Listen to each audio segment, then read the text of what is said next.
Hello and welcome to Filler Form. I am Aleem Akhtar, sociology teacher at Filler Form. So अभी हम लोग unit 2 कर रहे हैं जो आज कंप्लीट हो जाएगी. So research methodology part 8 that is final part. So 2 minute wait करते हैं, सारे लोग ज्वाइन कर लें, उसके बाद स्टार्ट करते हैं.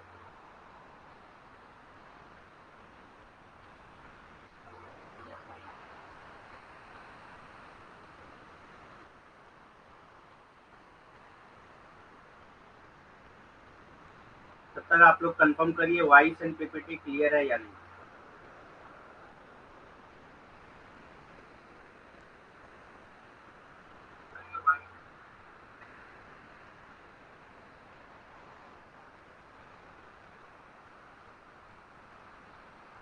Good afternoon.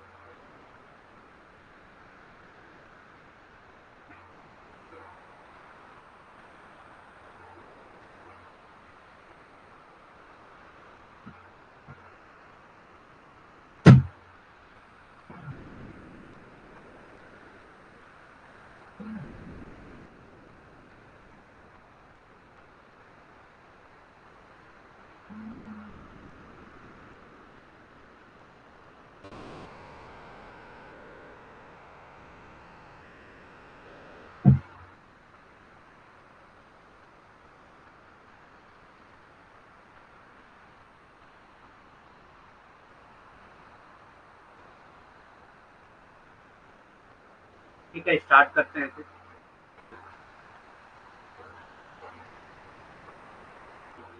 तो जिन्होंने अभी तक फिलर फॉर्म ज्वाइन नहीं किया है वो मेरा रेफरल कोड अलीम10 यूज कर सकते हैं, जिससे उनको 10% एक्स्ट्रा डिस्काउंट मिल जाए.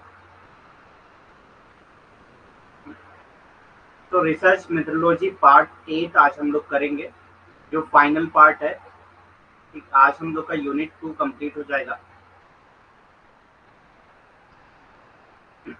देखते हैं फिर. सबसे पहले हम लोग देखेंगे टाइप्स ऑफ हाइपोथेसिस टेस्टिंग. तो हाइपोथेसिस टेस्टिंग के टाइप्स कौन कौन से होते हैं वो हम लोग देखेंगे. अब हाइपोथेसिस जो टेस्ट की जाती है उसमें कौन सी हाइपोथेसिस हम लोग टेस्ट करते हैं. हम लोग अक्सर जो है, अक्सर क्या मतलब, हम लोग नल हाइपोथेसिस को ही टेस्ट करते हैं. हमेशा जो है नल हाइपोथेसिस ही टेस्ट की जाती है. कभी भी जो हाइपोथेसिस टेस्टिंग होती है तो नल हाइपोथेसिस ही टेस्ट की जाती है. So, types of hypothesis. The F test is used by a researcher. तो सबसे पहले आता है F test. F test is used by a researcher in order to carry out the test for the quality of two population variance. तो population variance को, दो population variance को की इक्वलिटी को, क्वालिटी में इक्वलिटी को टेस्ट करने के लिए हम लोग एफ टेस्ट का इस्तेमाल करते हैं. दो जनसंख्या प्रसरणों की समानता के लिए परीक्षण करने के लिए एक शोधकर्ता द्वारा एक परीक्षण का उपयोग किया जाता है, एफ परीक्षण का उपयोग किया जाता है. ठीक, तो दो जनसंख्याओं जनसंख्या प्रसरणों की समानता के लिए, ठीक, ज्यादातर जो है हम लोग किसका यूज करते हैं, एफ टेस्ट का यूज करते हैं. ठीक, एफ टेस्ट किस लिए यूज करता है, पॉपुलेशन वेरिएंस की इक्वलिटी के.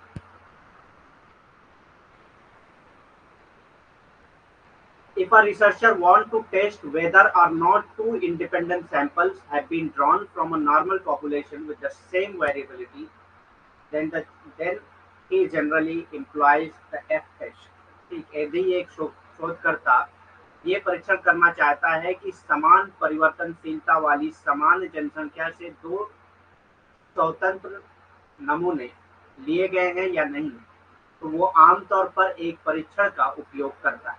ठीक, अगर एक रिसर्चर जो है ये जानने की कोशिश कर रहा है कि दो इंडिपेंडेंट सैंपल, मतलब जो पॉपुलेशन से सैंपल लिए गए हैं वो दोनों इंडिपेंडेंट सैंपल हैं, मतलब एक दूसरे से मिलते जुलते नहीं है, have been drawn from a normal population with the same variability, वो सेम वेरिएबिलिटी से लिए गए हैं ये नहीं, ये चेक करने के लिए ज्यादातर जो है जो रिसर्चर होता है वो एफ टेस्ट करता है. ठीक,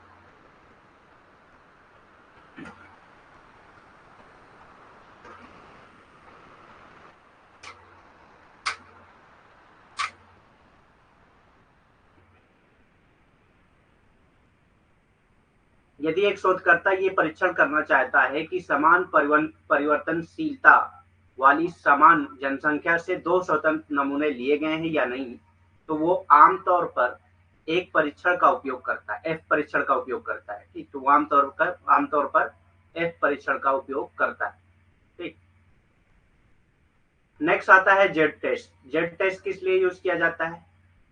Z test, A Z test is used to test a null hypothesis. Z test जो है वो यूज किया जाता है टेस्ट करने के लिए null hypothesis को। If the population variance is known, अगर population variance जो है वो known हो, ठीक, population variance अगर पता हो तो Z test का इस्तेमाल करते हैं। और if the sample size is larger than 30, और sample size larger than 30 है, तब भी हम लोग Z test का इस्तेमाल करते हैं। ठीक, शून्य परिकल्पना का परीक्षण करने के लिए जेड परीक्षण का उपयोग किया जाता है यदि जनसंख्या प्रसरण ज्ञात हो या नहीं, या यदि नमूना आकार 30 से बड़ा हो। ठीक, तो अगर जनसंख्या प्रसरण ज्ञात हो, मतलब पता हो, या जो है जो नमूना है वो 30 से बड़ा हो, तो हम लोग जेड टेस्ट का इस्तेमाल करते हैं। ठीक, तो हम लोग जेड टेस्ट का इस्तेमाल करते हैं। नेक्स्ट आता है टी टेस्ट। अब ये टी टेस्ट क्या होता है? A t-test is used when the sample size is less than 30। अगर सैंपल साइज जो है वो लेस देन 30 है तो हम लोग टी टेस्ट का इस्तेमाल करते हैं, और मोर देन 30 है तो हम लोग जेड टेस्ट का इस्तेमाल करते हैं। And the population variance is unknown. वहां पे जेड टेस्ट में पॉपुलेशन वेरिएंस जो था वो क्या था? नोन था, लेकिन टी टेस्ट में पॉपुलेशन वेरिएंस जो है वो अननोन होता है। ठीक, तो ये मतलब जेड टेस्ट का अपोजिट होता है। सिंपल आप ये समझिए, तो जेड टेस्ट का ये अपोजिट होता है। जेड टेस्ट में पॉपुलेशन वेरिएंस जो है वो नोन होता है, इसमें अननोन होता है। सैंपल साइज जो है उसमें 30 से ज्यादा होता है, इसमें 30 से कम होता है। ठीक, टी परीक्षण क्या है? एक टी टेस्ट का उपयोग तब किया जाता है जब नमूना आकार 30 से कम होता है। जब नमूना आकार क्या है? 30 से कम होता है और जनसंख्या भिन्नता अज्ञात होती है, और जनसंख्या भिन्नता जो है वो अज्ञात होती है, तो हम लोग टी परीक्षण करते हैं। एनोवा क्या है? The ANOVA test allows a comparison of more than two groups। ठीक, तो एनोवा टेस्ट से जो है आप दो ग्रुप को कंपैरिजन कर सकते हैं, दो ग्रुप का एट द सेम टाइम में आप दो ग्रुप का कंपैरिजन कर सकते हैं। क्या करने के लिए? To determine whether a relationship exist between them, मतलब कि ताकि आप ये डिटरमाइन कर सकें कि दो ग्रुप के बीच में कोई रिलेशनशिप एग्जिस्ट करता है या नहीं। ये पता करने के लिए हम लोग एनोवा टेस्ट करते हैं। ठीक, जिसको मतलब इसमें काई स्क्वायर टेस्ट भी आता है। ठीक, एनोवा टेस्ट क्या है? एनोवा परीक्षण एक ही समय में दो से अधिक समूहों की तुलना करने की अनुमति देता है। ठीक, दो से अधिक समूहों की तुलना करने की अनुमति देता है ताकि ये निर्धारित किया जा सके कि उनके बीच संबंध मौजूद है या नहीं, ताकि ये पता लगाया जा सके कि इनके बीच में दो समूह जिनका आप परीक्षण करना चाह रहे हैं, उन समूहों के बीच में कोई संबंध है या नहीं, ये पता करने के लिए हम लोग एनोवा टेस्ट करते हैं। ठीक, नेक्स्ट आता है काई स्क्वायर टेस्ट। ठीक, काई स्क्वायर टेस्ट क्या होता है? A chi square test is a statistical test used to compare observed result with expected result. ठीक, तो काई स्क्वायर टेस्ट किस लिए यूज किया जाता है? ये स्टैटिस्टिकल टेस्ट है। ये याद रखिएगा कि काई स्क्वायर टेस्ट जो है वो क्या है? स्टैटिस्टिकल टेस्ट है। ये किस लिए किया जाता है? Use to compare observed result.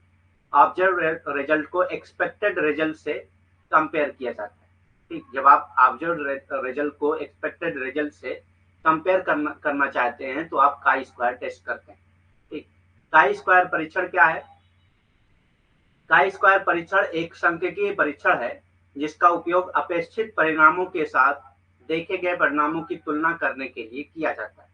तो जो अपेक्षित परिणाम है और जो देखे गए, जो पाए गए परिणाम है, उनके बीच में तुलना करने के लिए हम लोग काई स्क्वायर टेस्ट करते हैं, यानी कि काई स्क्वायर परीक्षण करते हैं। ठीक, The purpose of this test is to determine if a difference between observed data and expected data is due to chance। ठीक, तो इसका पर्पज क्या होता है काई स्क्वायर टेस्ट का? ताकि आप डिटरमाइन कर सकें if the difference between observed data and expected data is due to chance। क्या मतलब? मतलब observed data है और जो expected data है, दोनों में जो डिफरेंस है वो ड्यू टू चांस है, या if it is due to a relationship between the variables you are studying। या मतलब जो वेरिएबल्स की आप स्टडी कर रहे हैं उनके बीच में कोई रिलेशनशिप है जिसकी वजह से ये डिफरेंस आ रहा है। ठीक, इस परीक्षण का उद्देश्य ये निर्धारित करता है कि प्रेक्षित डाटा और अपेक्षित डाटा के बीच अंतर संयोग के कारण है। तो जो अपेक्षित डाटा है या प्रेक्षित डाटा है उन दोनों के बीच में जो अंतर है वो संयोग के कारण है, या उन दोनों के बीच में जिन चरों का आप अध्ययन कर रहे हैं उन चरों के बीच में क्या कोई संबंध है। ठीक, तो बीच में संबंध पता लगाने के लिए भी, या मतलब ये पता लगाने के लिए कि जो डिफरेंस आया वो बस एक संयोग है। ठीक, उसके बाद आता है parametric and non parametric testing. अब ये पैरामेट्रिक और नॉन पैरामेट्रिक टेस्टिंग क्या है, इससे भी एग्जाम में बहुत बार क्वेश्चन पूछे गए हैं। ठीक, इंपॉर्टेंट है ये parametric and non parametric testing. अब ये पैरामेट्रिक और नॉन पैरामेट्रिक टेस्टिंग क्या होता है, तो यहाँ पे देखिए एक चार्ट बना हुआ है पैरामेट्रिक और नॉन पैरामेट्रिक का, देख लेते हैं हम लोग। तो प्रॉपर्टीज दिया हुआ है यहाँ पे, ये पैरामेट्रिक है और ये नॉन पैरामेट्रिक। ठीक, तो एजम्पशंस, पैरामेट्रिक में जो है एजम्पशन होते हैं यस, नॉन पैरामेट्रिक में एजम्पशंस होते हैं नहीं होते। ठीक, एजम्पशन मतलब किसी चीज को अज्यूम करना। ठीक, तो पैरामेट्रिक में एजम्पशंस होते हैं लेकिन नॉन पैरामेट्रिक में एजम्पशंस नहीं होते हैं। Central tendency value, central tendency value parametric में होती है या नहीं, तो पैरामेट्रिक में जो है वो मीन वैल्यू होती है और नॉन पैरामेट्रिक में मीडियन वैल्यू होती है। ठीक, तो ये भी याद रखिएगा कि पैरामेट्रिक में हमेशा जो सेंट्रल टेंडेंसी वैल्यू होती है वो मीन वैल्यू होती है, लेकिन नॉन पैरामेट्रिक में हमेशा मीडियन वैल्यू होती है। कोरिलेशन, कोरिलेशन पैरामेट्रिक में पियर्सन कोरिलेशन होता है, हम लोग आगे पढ़ेंगे पियर्सन कोरिलेशन क्या होता है। ठीक, तो कोरिलेशन में पैरामेट्रिक में पियर्सन कोरिलेशन होता है और नॉन पैरामेट्रिक में स्पीयरमैन कोरिलेशन होता है। ठीक, तो स्पीयरमैन को भी हम लोग पढ़ेंगे आगे। तो स्पीयरमैन कोरिलेशन नॉन पैरामेट्रिक में होता है और पियर्सन कोरिलेशन जो है वो पैरामेट्रिक में होता है।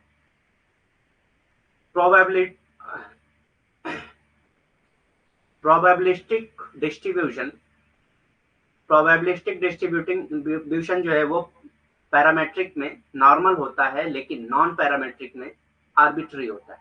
ठीक, आर्बिट्ररी होता है। ठीक, पॉपुलेशन नॉलेज, पॉपुलेशन नॉलेज जो है पैरामेट्रिक टेस्ट में रिक्वायर होती है, मतलब यहाँ पे आपको पॉपुलेशन की नॉलेज पता होना चाहिए। ठीक, तो यहाँ पे पॉपुलेशन के बारे में आपको पता होना चाहिए, लेकिन नॉन पैरामेट्रिक में ये जरूरी नहीं है कि पॉपुलेशन की नॉलेज हो, डज नॉट रिक्वायर। ठीक, पॉपुलेशन की नॉलेज जो है पैरामेट्रिक में जरूरी होती है लेकिन नॉन पैरामेट्रिक में जरूरी नहीं होती है। यूज्ड फॉर, अब ये पैरामेट्रिक टेस्ट किसके लिए यूज किया जाता है, इंटरवल डाटा के लिए यूज किया जाता है। नॉन पैरामेट्रिक जो है वो नॉमिनल डाटा के लिए यूज किया जाता है। ठीक, तो हम लोग इंटरवल डाटा और नॉमिनल डाटा ये सब पढ़ चुके हैं। ठीक, तो ये जो पैरामेट्रिक टेस्ट है ये यूज किया जाता है इंटरवल डाटा के लिए, और नॉन पैरामेट्रिक जो टेस्ट है वो यूज किया जाता है नॉमिनल डाटा के लिए। एप्लीकेबिलिटी मतलब इसको अप्लाई कहाँ कर सकते हैं, पैरामेट्रिक में जो एप्लीकेबिलिटी होती है, मतलब पैरामेट्रिक की जो एप्लीकेबिलिटी होती है वो वेरिएबल्स में आप इसको अप्लाई कर सकते हैं, लेकिन नॉन पैरामेट्रिक में वेरिएबल्स के साथ साथ एट्रीब्यूट्स में भी आप लोग अप्लाई कर सकते हैं। ठीक, एग्जाम्पल्स हैं इसके जेड टेस्ट, टी टेस्ट। तो पैरामेट्रिक टेस्ट में जेड टेस्ट, टी टेस्ट आ जाते हैं, लेकिन नॉन पैरामेट्रिक में क्रुस्कल वॉल्स और मैनवेल्थी, मैन वेटनी आ जाते हैं। ठीक, तो ये सारी चीजें आ जाती हैं इसमें एग्जाम्पल के तौर पे।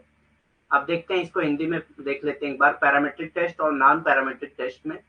तो गुण यहाँ पे दिए हुए हैं, पैरामेट्रिक टेस्ट ये है, गैर पैरामेट्रिक परीक्षण ये। ठीक, अब इसमें मान्यताएं, मान्यताएं क्या होती हैं, हाँ धारणाएं बनती हैं। ठीक, तो पैरामेट्रिक टेस्ट में जो है धारणाएं बनती हैं, नॉन पैरामेट्रिक टेस्ट में यानी कि गैर पैरामेट्रिक परीक्षण में अनुमान नहीं लगाया जाता है। ठीक, तो यहाँ पे अनुमान लगाया जाता है, यहाँ पे अनुमान नहीं लगाया जाता है। ठीक, केंद्रीय प्रवृत्ति के लिए मूल, अब इसका केंद्रीय प्रवृत्ति के लिए मूल क्या होता है, पैरामेट्रिक के लिए औसत मूल केंद्रीय प्रवृत्ति है। ठीक, गैर पैरामेट्रिक परीक्षण में औसत मूल केंद्रीय प्रवृत्ति। ठीक, तो यहाँ पे औसत जो है वो मीडियन को भी औसत में ही ट्रांसफर मतलब वही बता दिया है, लेकिन इसमें जो है मध्यास्थ होगा। ठीक, मध्यास्थ मूल मध्यास्थ जो है वो केंद्रीय परिवर्ती। सहसंबंध क्या है? पियर्सन सहसंबंध होगा और गैर पैरामीट्रिक परीक्षण में स्पेयरमैन सहसंबंध होगा। संभाव वितरण क्या है? सामान्य संभाव वितरण होता है पैरामीट्रिक टेस्ट में, और गैर पैरामीट्रिक परीक्षण में मनमाना संभाव वितरण होता है। ठीक, आर्बिट्ररी होता है, यानी कि मनमाना संभाव वितरण होता है। जनसंख्या का ज्ञान, पैरामीट्रिक टेस्ट में जनसंख्या का ज्ञान आवश्यक है, लेकिन गैर पैरामीट्रिक परीक्षण में जनसंख्या ज्ञान की आवश्यकता नहीं। जनसंख्या ज्ञान की आवश्यकता इसमें नहीं होती है। किसके लिए इस्तेमाल किया जाता है? तो पैरामीट्रिक टेस्ट जो है वो अंतराल डेटा खोजने के लिए उपयोग किया जाता है, लेकिन गैर पैरामीट्रिक परीक्षण जो है वो नाम मात्र डेटा खोजने के लिए उपयोग किया जाता है। आवेदन, यानी कि इसका आप इस्तेमाल कहाँ कर सकते हैं? चरों पर लागू होता है ये, लेकिन गैर पैरामीट्रिक परीक्षण जो है वो चर के साथ साथ विशेषताओं के लिए भी लागू होता है। उदाहरण क्या है? T test, Z test. और इसमें गैर पैरामीट्रिक परीक्षण में मान वेटनी और क्रुस्ट वॉलिस, ये जो है एग्जाम्पल है इसके गैर पैरामीट्रिक परीक्षण के। ठीक, तो समझ में आ गया पैरामीट्रिक और नॉन पैरामीट्रिक परीक्षण कौन कौन से होते हैं। उसके बाद हम लोग देख लेते हैं टाइप्स ऑफ एरर्स। एरर्स के बारे में हम लोग रिसर्च में पढ़ते हैं कि एरर्स क्या होते हैं। तो दो टाइप के एरर पाए जाते हैं। ठीक, टाइप्स ऑफ एरर में दो टाइप के एरर पाए जाते हैं। त्रुटियों के प्रकार, यानी कि गलतियों के जो प्रकार हैं वो कौन कौन से हैं? Types of type 1 error. तो सबसे पहले आता है type 1 error, result is true but rejected. जहां पे क्या होता है? रिजल्ट ट्रू होता है, लेकिन रिसर्चर क्या करता है? उसको रिजेक्ट कर देता है। मतलब कि नल हाइपोथेसिस जो है वो सही होती है, लेकिन नल हाइपोथेसिस सही होती है, लेकिन उसको जो है जो रिसर्चर होता है वो रिजेक्ट कर देता है। ठीक, this is most dangerous type of error. ये ज्यादा डेंजरस टाइप ऑफ एरर है। सबसे ज्यादा डेंजरस टाइप ऑफ एरर जो है वो टाइप 1 एरर माना जाता है। तो ये याद रखिएगा आप कि सबसे ज्यादा डेंजरस टाइप ऑफ एरर कौन सा होता है? टाइप 1 एरर होता है। ठीक, टाइप 1 त्रुटि। ठीक, परिणाम सत्य है लेकिन अस्वीकृत हो गए। ठीक, परिणाम सत्य होता है लेकिन इसको अस्वीकृत कर दिया जाता है। ये एरर का सबसे खतरनाक प्रकार है, मतलब ये गलती का सबसे खतरनाक प्रकार है। अगर ये होता है तो इससे पूरा रिसर्च आपका इस पे प्रभाव पड़ेगा। ठीक, तो हमेशा याद रखिएगा नल हाइपोथेसिस टेस्ट की जाती है। अगर नल हाइपोथेसिस सही है और उसको रिसर्चर ने रिजेक्ट कर दिया तो ये टाइप 1 एरर होगा, और ये सबसे ज्यादा डेंजरस एरर माना जाता है। ठीक, अगर परिणाम सही है, यानी कि शून्य परिकल्पना जो है वो सही है, लेकिन उसको जो है जो शोधकर्ता है वो अस्वीकृत कर देता है, तो ये बहुत खतरनाक एरर बन जाता है, बहुत खतरनाक गलती हो जाती है। ठीक, अब इसमें टाइप 1 एरर में जो सिग्निफिकेंट लेवल होता है वो क्या होता है? Chance of committing type 1 error. Significant level इसी को कहते हैं कि कितना चांस है कि एक आदमी जो है टाइप 1 एरर कर सकता है। ठीक, तो ये एग्जाम में पूछा गया एक बार कि 0 तो ये जो है जो सिग्निफिकेंट लेवल है, यानी कि chance of committing type 1 error, ये है 0.01 से लेकर 0.05, यानी कि 1% से 5% तक चांस होते हैं टाइप 1 एरर करने के। ठीक, टाइप 1 त्रुटि करने की संभावना क्या होती है? 0.01 टू 0.05, यानी कि 1% से 5% तक। ठीक, तो ये सिग्निफिकेंट लेवल है टाइप 1 एरर का, यानी कि महत्व स्तर है टाइप 1 गलती का। ठीक, टाइप 2 एरर क्या होता है? Result is false but accepted. Result जो है यहाँ पे फॉल्स है, लेकिन इसको एक्सेप्ट कर लिया गया। परिणाम गलत है लेकिन उसको एक्सेप्ट कर लिया गया। परिणाम गलत था लेकिन उसको एक्सेप्ट कर लिया गया, तो ये भी एक टाइप 2 एरर में आ जाता है। तो ये इतना खतरनाक नहीं है, टाइप 2 एरर इतना खतरनाक नहीं है। अब टाइप 1 और टाइप 2 एरर से लेकर एक एग्जांपल से हम लोग समझते हैं कि टाइप 1 और टाइप 2 एरर होता क्या है। ठीक, सपोज करिए कोविड वैक्सीन है।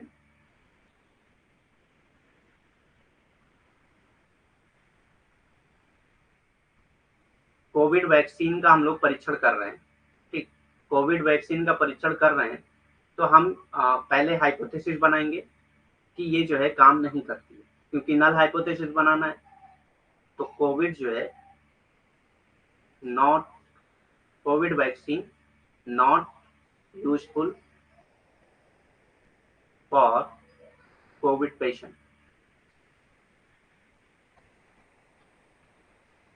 ठीक, तो ये जो है आ, सही आ गया एग्जाम, मतलब उसमें जब आपने टेस्ट किया, जब आप देख रहे हैं तो यहाँ पे जो रिजल्ट आया वो सही है, लेकिन गलती से रिसर्चर ने, जो शोधकर्ता था, उसने क्या किया, ये मान लिया कि नल हाइपोथेसिस गलत है। इसने, यानी कि उसने ये मान लिया कि कोविड वैक्सीन जो है वो यूजफुल है कोविड पेशेंट के लिए। ठीक, यूजफुल है, लेकिन हम लोग थोड़ा सा समझने के लिए उसको एक टाइम पे ये मान लेते हैं कि यूजफुल नहीं। ठीक, तो ये चीज सही आ गई रिजल्ट में कि कोविड वैक्सीन जो है वो यूजफुल नहीं है कोविड पेशेंट के लिए, लेकिन जो रिसर्चर है उसने उसको रिजेक्ट कर दिया और उसको ये एक्सेप्ट कर लिया कि ये यूजफुल है। ठीक, तो एक चीज जो काम नहीं कर सकती लेकिन हम ये मान के चल रहे हैं कि वो काम कर रही है, तो ये ज्यादा खतरनाक हो सकता है। और इसमें बाद में जो टाइप 2 एरर है उसमें क्या है, टाइप 2 एरर में हमने ये देखा कि जो है ये रिजल्ट गलत आ रहा है, मतलब कि कोविड वैक्सीन जो है वो यूजफुल है पेशेंट के, कोविड पेशेंट के लिए। ठीक, लेकिन आपने उसको जो है उसको एक्सेप्ट कर लिया, मतलब एक्सेप्ट ये कर लिया कि यूजफुल नहीं है, अब आप उसको नहीं दे रहे हो। ठीक, तो ये ज्यादा खतरनाक नहीं होता है in comparison to type 1 error. तो टाइप 1 एरर जो है वो ज्यादा डेंजरस होता है। नेक्स्ट आता है कोरिलेशन। कोरिलेशन में दो कोरिलेशन हम लोग पढ़ेंगे, एक आता है पियर्सन कोरिलेशन और एक आता है स्पेरमैन कोरिलेशन। तो कोरिलेशन क्या होता है पहले ये देख लेते हैं, कोरिलेशन क्या होता है। Correlation is a statistical term describing the degree to which two variables moves in coordination with another। ठीक, तो कोरिलेशन क्या है, it is a statistical term, ये एक स्टैटिस्टिकल टर्म है जो किसको डिस्क्राइब करता है, degree to which two variables move in coordination, मतलब कि दो वेरिएबल्स जो है वो किस कोऑर्डिनेशन में मूव कर रहे हैं उसकी डिग्री को बताने के लिए, विद वन अनदर, उसको बताने के लिए ये कोरिलेशन टर्म यूज किया जाता है। कोरिलेशन मतलब कि आप रिलेशन तय करते हैं कि दो वेरिएबल्स के बीच में क्या रिलेशन। ठीक, सहसंबंध एक सांख्यिकीय शब्द है जो उस डिग्री का वर्णन करता है जिसमें दो चर एक दूसरे के समन्वय में चलते हैं। ठीक, तो जो जिसमें दो चर जो है एक दूसरे के समन्वय में चलते हैं, उसकी डिग्री को बताने के लिए, उसकी डिग्री का वर्णन करने के लिए सहसंबंध का टर्म यूज किया जाता है। ठीक, ये स्टैटिस्टिकल टर्म है, सांख्यिकीय शब्द है, इसका इस्तेमाल कब किया जाता है, दो चर जो समन्वय चलते हैं उनके उनके डिग्री का वर्णन बताने के लिए हमेशा सहसंबंध का इस्तेमाल किया जाता है। टाइप्स ऑफ कोरिलेशन, अब टाइप्स ऑफ कोरिलेशन कौन कौन से होते हैं वो देख लेते हैं। सहसंबंध के टाइप प्रकार कौन कौन से होते हैं। पॉजिटिव लीनियर कोरिलेशन, तो एक तो हो गया positive linear correlation. There is a positive linear correlation when the variables on the x-axis increase at the variables on the y-axis increases। मतलब कि अगर वेरिएबल x-axis पे इंक्रीज हो रहा है, y-axis पे इंक्रीज हो रहा है, तो वेरिएबल जो है x-axis पे भी इंक्रीज हो रहा है। सकारात्मक रैखिक संबंध कौन से होते हैं, एक धनात्मक रेखीय संबंध होता है जब x अक्ष पर चर बढ़ता है क्योंकि y अक्ष पर चर बढ़ता है। ठीक, तो एक y अक्ष पर चर बढ़ रहा है इसीलिए जो है x अक्ष पर भी चर बढ़ रहा है, तो इसको सहसंबंध का कौन सा प्रकार कहते हैं, सकारात्मक रैखिक संबंध कहते हैं। ठीक, अब ये x एक्सिस y एक्सिस क्या होती है, तो आप लोगों ने क्लास 8-9 में पढ़ा होगा x एक्सिस क्या होती है, y एक्सिस क्या होती है। आपने ग्राफ देखा होगा, ग्राफ में इस तरह से होता है, ये y एक्सिस होता है और ये जो है x एक्सिस होता है। ठीक, तो अगर कोई वेरिएबल मान लेते हैं, यहाँ पे मैं नंबरिंग कर दे रहा हूँ 1 2 3 4 5। ठीक, ये x एक्सिस है 1 2 3 4 5। अगर यहाँ पे मैं एक लाइन खींचता हूँ, ठीक,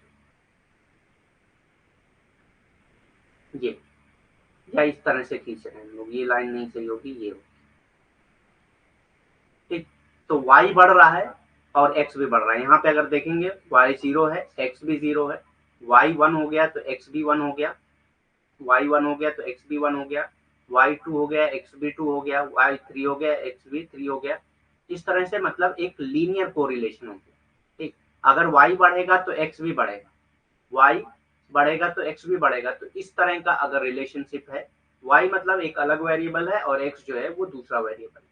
ठीक, तो y अगर बढ़ रहा है तो x भी बढ़ रहा है, तो ऐसे रिलेशनशिप को क्या कहा जाता है, पॉजिटिव लीनियर कोरिलेशन कहा जाता है। There is a positive linear correlation when the variable on the x-axis increases as variables on the y-axis increase। ठीक, सकारात्मक रैखिक संबंध किसको कहते हैं, जब एक धनात्मक रैखिक संबंध होता है जब x अक्ष पर चर बढ़ता है क्योंकि y अक्ष पर चर बढ़ रहा है। ठीक, जब y अक्ष पर चर बढ़ता है तो x अक्ष पर भी बढ़ता है, तो ऐसे संबंध को क्या कहा जाता है, सकारात्मक रैखिक संबंध कहा जाता है। ठीक, रैखिक सहसंबंध कहा जाता है। नेगेटिव कोरिलेशन, अब नेगेटिव क्या है यही समझिए कि एक y एक्सिस है और एक x एक्सिस है। ठीक, नेगेटिव क्या है, y बढ़ रहा है तो x घट रहा है। ठीक, y बढ़ रहा है तो x घट रहा है, ऐसा अगर है तो ये नेगेटिव लीनियर कोरिलेशन हो जाता है। नेगेटिव लीनियर कोरिलेशन क्या है, non linear correlation known as curvilinear correlation, no correlation.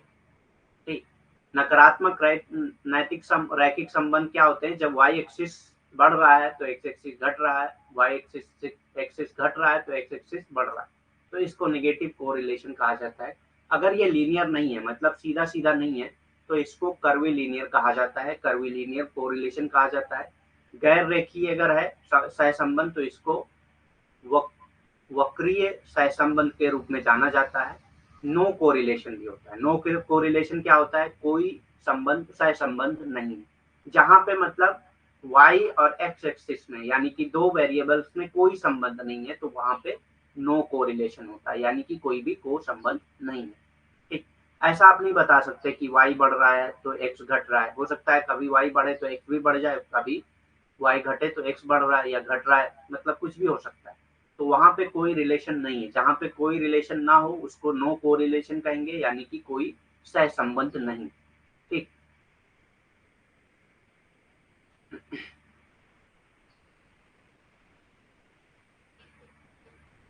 The Pearson correlation coefficient. अब ये पियर्सन कोरिलेशन कोफिशिएंट क्या होता है, the Pearson correlation coefficient is the most common way of measuring a linear correlation. तो linear correlation को नापने के लिए हम ज्यादातर किस चीज का ज्यादातर यूज करते हैं, पियर्सन कोरिलेशन कोफिशिएंट का यूज करते हैं। ठीक, तो ये एक तरीका है रिलेशंस को चेक करने का। तो पियर्सन कोरिलेशन जो है वो ज्यादातर लीनियर कोरिलेशन को चेक करने के लिए पियर्सन कोरिलेशन कोफिशिएंट का इस्तेमाल किया जाता है। ठीक, it is a number between one -1 and 1। तो आपसे ये भी क्वेश्चन पूछ सकता है कि पियर्सन कोरिलेशन की जो वैल्यू है वो किस किस के बीच में आती है, तो -1 से 1 के बीच में आती है। ठीक, -1 मतलब कि कोई भी रिलेशन नहीं है। ठीक, -1 मतलब कि नेगेटिव कोरिलेशन है, 0 है तो कोई भी कोरिलेशन नहीं है, 1 आ गया तो मतलब पॉजिटिव कोरिलेशन। ठीक, -1 मतलब नेगेटिव, 0 मतलब कोई भी कोरिलेशन नहीं है और 1 मतलब कि पॉजिटिव कोरिलेशन। ठीक, तो -1 से 1 के बीच में ही वैल्यू आती है Pearson correlation coefficient that measures the strength and direction of the relationship. तो स्ट्रेंथ के साथ साथ जो है ये डायरेक्शन ऑफ द रिलेशनशिप भी मापता है बिटवीन टू वेरिएबल्स। ठीक, तो दो वेरिएबल्स के बीच में जो कोरिलेशन है उसकी स्ट्रेंथ क्या है या उसका डायरेक्शन क्या है, इस चीज को नापने के लिए हम लोग पियर्सन कोरिलेशन कोफिशिएंट का इस्तेमाल करते हैं, जिसकी वैल्यू क्या है, -1 से 1 तक होती है। ठीक, it is also known as product moment correlation. तो पियर्सन कोरिलेशन का दूसरा नाम क्या है, प्रोडक्ट मोमेंट कोरिलेशन। ठीक, प्रोडक्ट मोमेंट कोरिलेशन, तो ये याद रखना है। When both variables are quantitative. अब ये कब इस्तेमाल किया जाता है, जब दोनों वेरिएबल जो है वो क्वांटिटेटिव हो। क्वालिटेटिव वेरिएबल होंगे तो पियर्सन कोरिलेशन का इस्तेमाल आप नहीं कर सकते। ठीक, तो जब दोनों वेरिएबल क्वांटिटेटिव हों तब आप पियर्सन कोरिलेशन कोएफिशिएंट का इस्तेमाल करते हैं। पियर्सन सहसंबंध गुणांक क्या है? ठीक, जिसको आर से डिनोट किया जाता है, ये भी आप याद रखिएगा कि इसको जो है आर से डिनोट किया जाता है, आर स्मॉल आर से डिनोट किया जाता है। ठीक, तो पियर्सन सहसंबंध गुणांक क्या है? पियर्सन सहसंबंध गुणांक एक रैखिक सहसंबंध को मापने का सबसे आम तरीका है। ठीक, तो रैखिक सहसंबंध को मापने का सबसे आम तरीका है। इसका मान हमेशा -1 और 1 के बीच की संख्या होती है। ठीक, इसका मान हमेशा -1 और 1 के बीच की संख्या होती है। अगर -1 आता है यानी कि ऋणात्मक सहसंबंध है, और 0 आता है मतलब कि कोई भी सहसंबंध नहीं है। अगर 1 आता है यानी कि धनात्मक सहसंबंध है। ठीक, जो दो चरों के बीच संबंध शक्ति और दिशा को मापता है। तो पियर्सन सहसंबंध क्या करता है? दो चरों के बीच संबंध की शक्ति क्या है और संबंध की दिशा क्या है उसको मापता है। ठीक, इसे उत्पाद क्षण सहसंबंध के रूप में भी जाना जाता है। तो ये भी आप याद रखिएगा कि पियर्सन सहसंबंध गुणांक का दूसरा नाम क्या है? उत्पाद क्षण सहसंबंध के रूप में भी जाना जाता है। अब ये कब इस्तेमाल किया जाता है? जब दोनों चर जो है वो मात्रात्मक हो। अगर गुणात्मक चर हैं तो वो आप जो है पियर्सन सहसंबंध का इस्तेमाल नहीं कर सकते। ठीक, अगर दोनों चर जो है वो मात्रात्मक हैं तभी आप पियर्सन को सहसंबंध गुणांक यानी कि पियर्सन कोरिलेशन कोएफिशिएंट का इस्तेमाल कर सकते हैं। ठीक,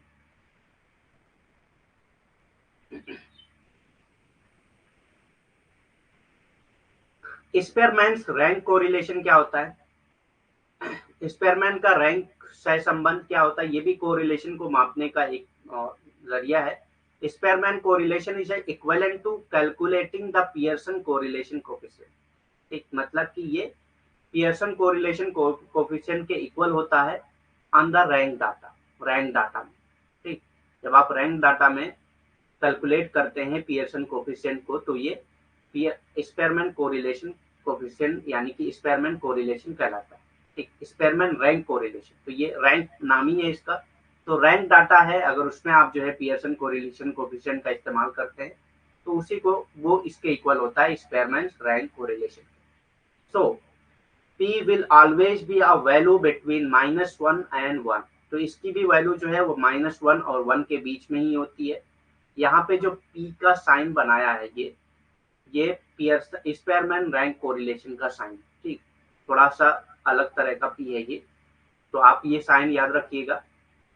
स्पेयरमैन रैंक कोरिलेशन का साइन ये होता है। ठीक, स्पेयरमैन का रैंक सहसंबंध क्या है? स्पेयरमैन का सहसंबंध रैंक किए गए डेटा पर पियर्सन सहसंबंध गुणांक की गणना के बराबर है।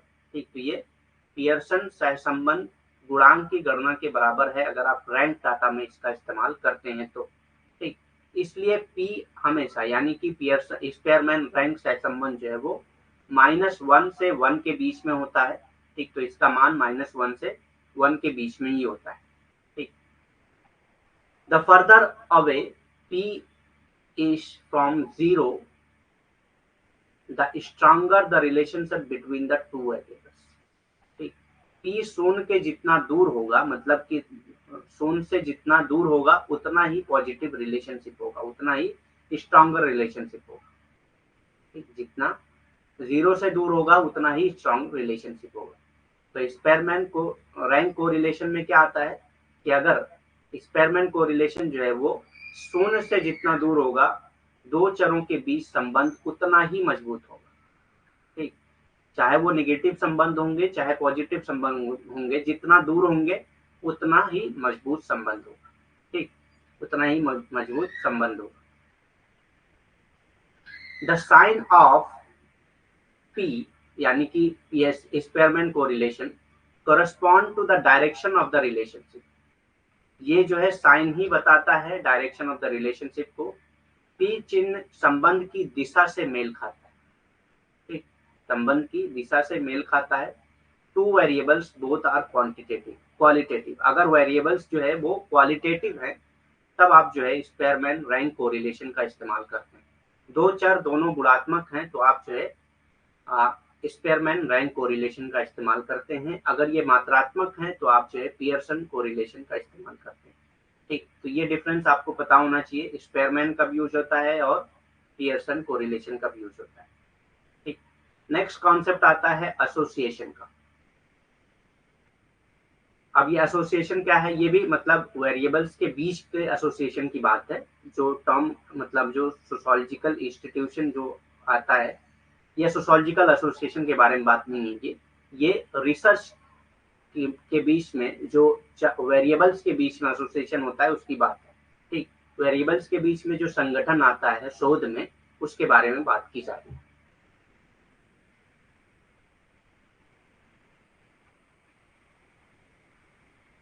हाँ, उसका प्रिंट निकाल के पढ़ना जरूरी नहीं है, आपको पढ़ना है बस। अब वो चाहे आप अपने मोबाइल में पढ़ लें या पीसी आपके पास हो, लैपटॉप हो, तो उसमें पढ़ सकते हैं। क्योंकि प्रिंट निकालने में बहुत ज़्यादा पेजेस होते हैं, 50-60 पेज होते हैं एक पीडीएफ में। तो वो थोड़ा मुश्किल है कि आप बार बार उसको प्रिंट कराएं, डेली जाके 50-60 प्रिंट कराएं, तो 40-50 रुपये डेली आपका उसमें जाएगा। आप अगर कोशिश करें मोबाइल में पढ़ लें तो ज़्यादा बेहतर है, या मतलब लैपटॉप या पीसी आपके पास हो तो उसमें आप पढ़ सकते हैं। ठीक, पढ़ना जरूरी है बस।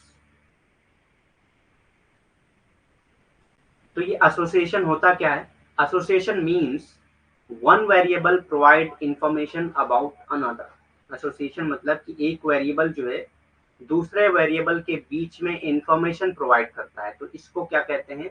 एसोसिएशन। जब एक वेरिएबल दूसरे वेरिएबल के बारे में इंफॉर्मेशन बताता है, इंफॉर्मेशन प्रोवाइड करता है, तो इसको एसोसिएशन कहते हैं। एसोसिएशन का मतलब है, यानी कि संगठन का मतलब है कि एक चरण दूसरे के बारे में, दूसरे चरण के बारे में जानकारी प्रदान करता है। ठीक, तो एक चरण जो दूसरे चर के बारे में, एक चर जो है वो दूसरे चर के बारे में जानकारी प्रदान करता है, तो उसको संगठन कहा जाता है। ठीक, टाइप ऑफ एसोसिएशन कौन कौन से हैं? टाइप ऑफ एसोसिएशन में हम लोग सबसे पहले पढ़ेंगे यूल्स वाई। यूल्स वाई भी टाइप्स ऑफ एसोसिएशन है। इससे भी रिलेटेड क्वेश्चन पूछे जाते हैं एग्जाम में, बहुत डीप में नहीं, लेकिन आपसे पूछ सकता है कि इसमें कौन से टाइप्स ऑफ एसोसिएशन है, ठीक, या कौन से टाइप ऑफ कोरिलेशन है, तो आपको सारे चीजें पता होनी चाहिए। In statistics Yule's Y also known as coefficient of colligation. ठीक, तो यूल्स वाई का दूसरा नाम जो है वो क्या है? Coefficient of colligation. ठीक, is a measure of association between two binary variables. तो ये किसके बीच में एसोसिएशन नापता है? दो बाइनरी वेरिएबल्स के बीच, दो बाइनरी वेरिएबल्स के बीच में। The measure was develop by, अब ये जो सिस्टम है यूल्स वाई का, उसने उसको किसने डेवलप किया था? जॉर्ज ओडनी यूल ने डेवलप किया था। इन्हीं के नाम पे यूल्स वाई का जो एसोसिएशन का टाइप है वो दिया गया है। 1912 में इन्होंने यूल्स वाई का मेजर दिया था, जॉर्ज ओडनी यूल। ठीक, इन्होंने यूल्स वाई का मेजर दिया था, और इसको, इसका दूसरा नाम है कोफिशिएंट ऑफ कोलिगेशन। ठीक, और ये बाइनरी वेरिएबल्स के बीच में एसोसिएशन नापने के लिए इस्तेमाल किया जाता है। एसोसिएशन के प्रकार यूल्स वाई, सबसे पहले आता है यूल्स वाई।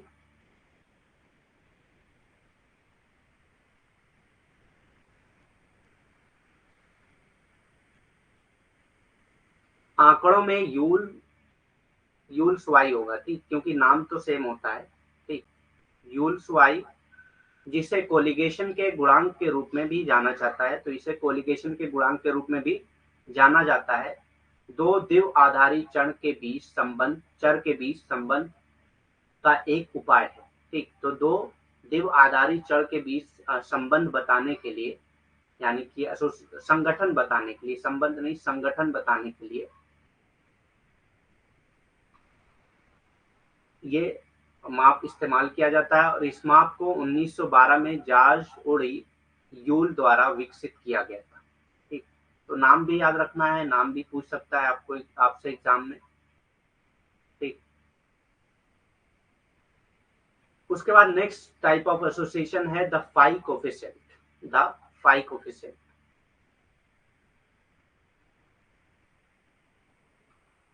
Phi coefficient. अब ये फाई कोफिशिएंट क्या होता है?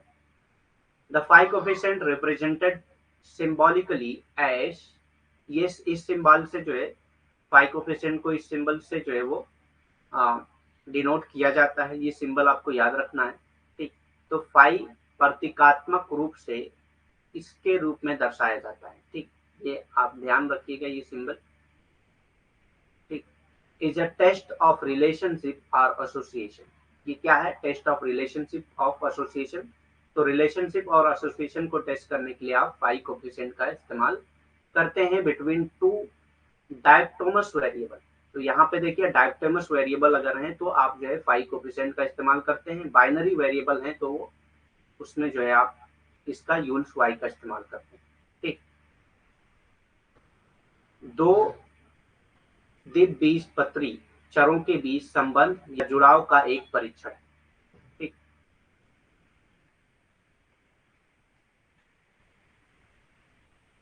In other words, both variables have only two mutually exclusive responses option, such as yes or no or left-handed, right-handed, ठीक। तो इनके बीच में अगर दूसरे शब्दों में बात की जाए तो दोनों चरों में केवल दो परस्पर अनन्य प्रक्रिया विकल्प होते हैं, ठीक। तो दो ही विकल्प होते हैं, चाहे वो यस और नो यानी कि हाँ या नहीं का होगा, चाहे दायां हाथ या बायां हाथ होगा, ठीक।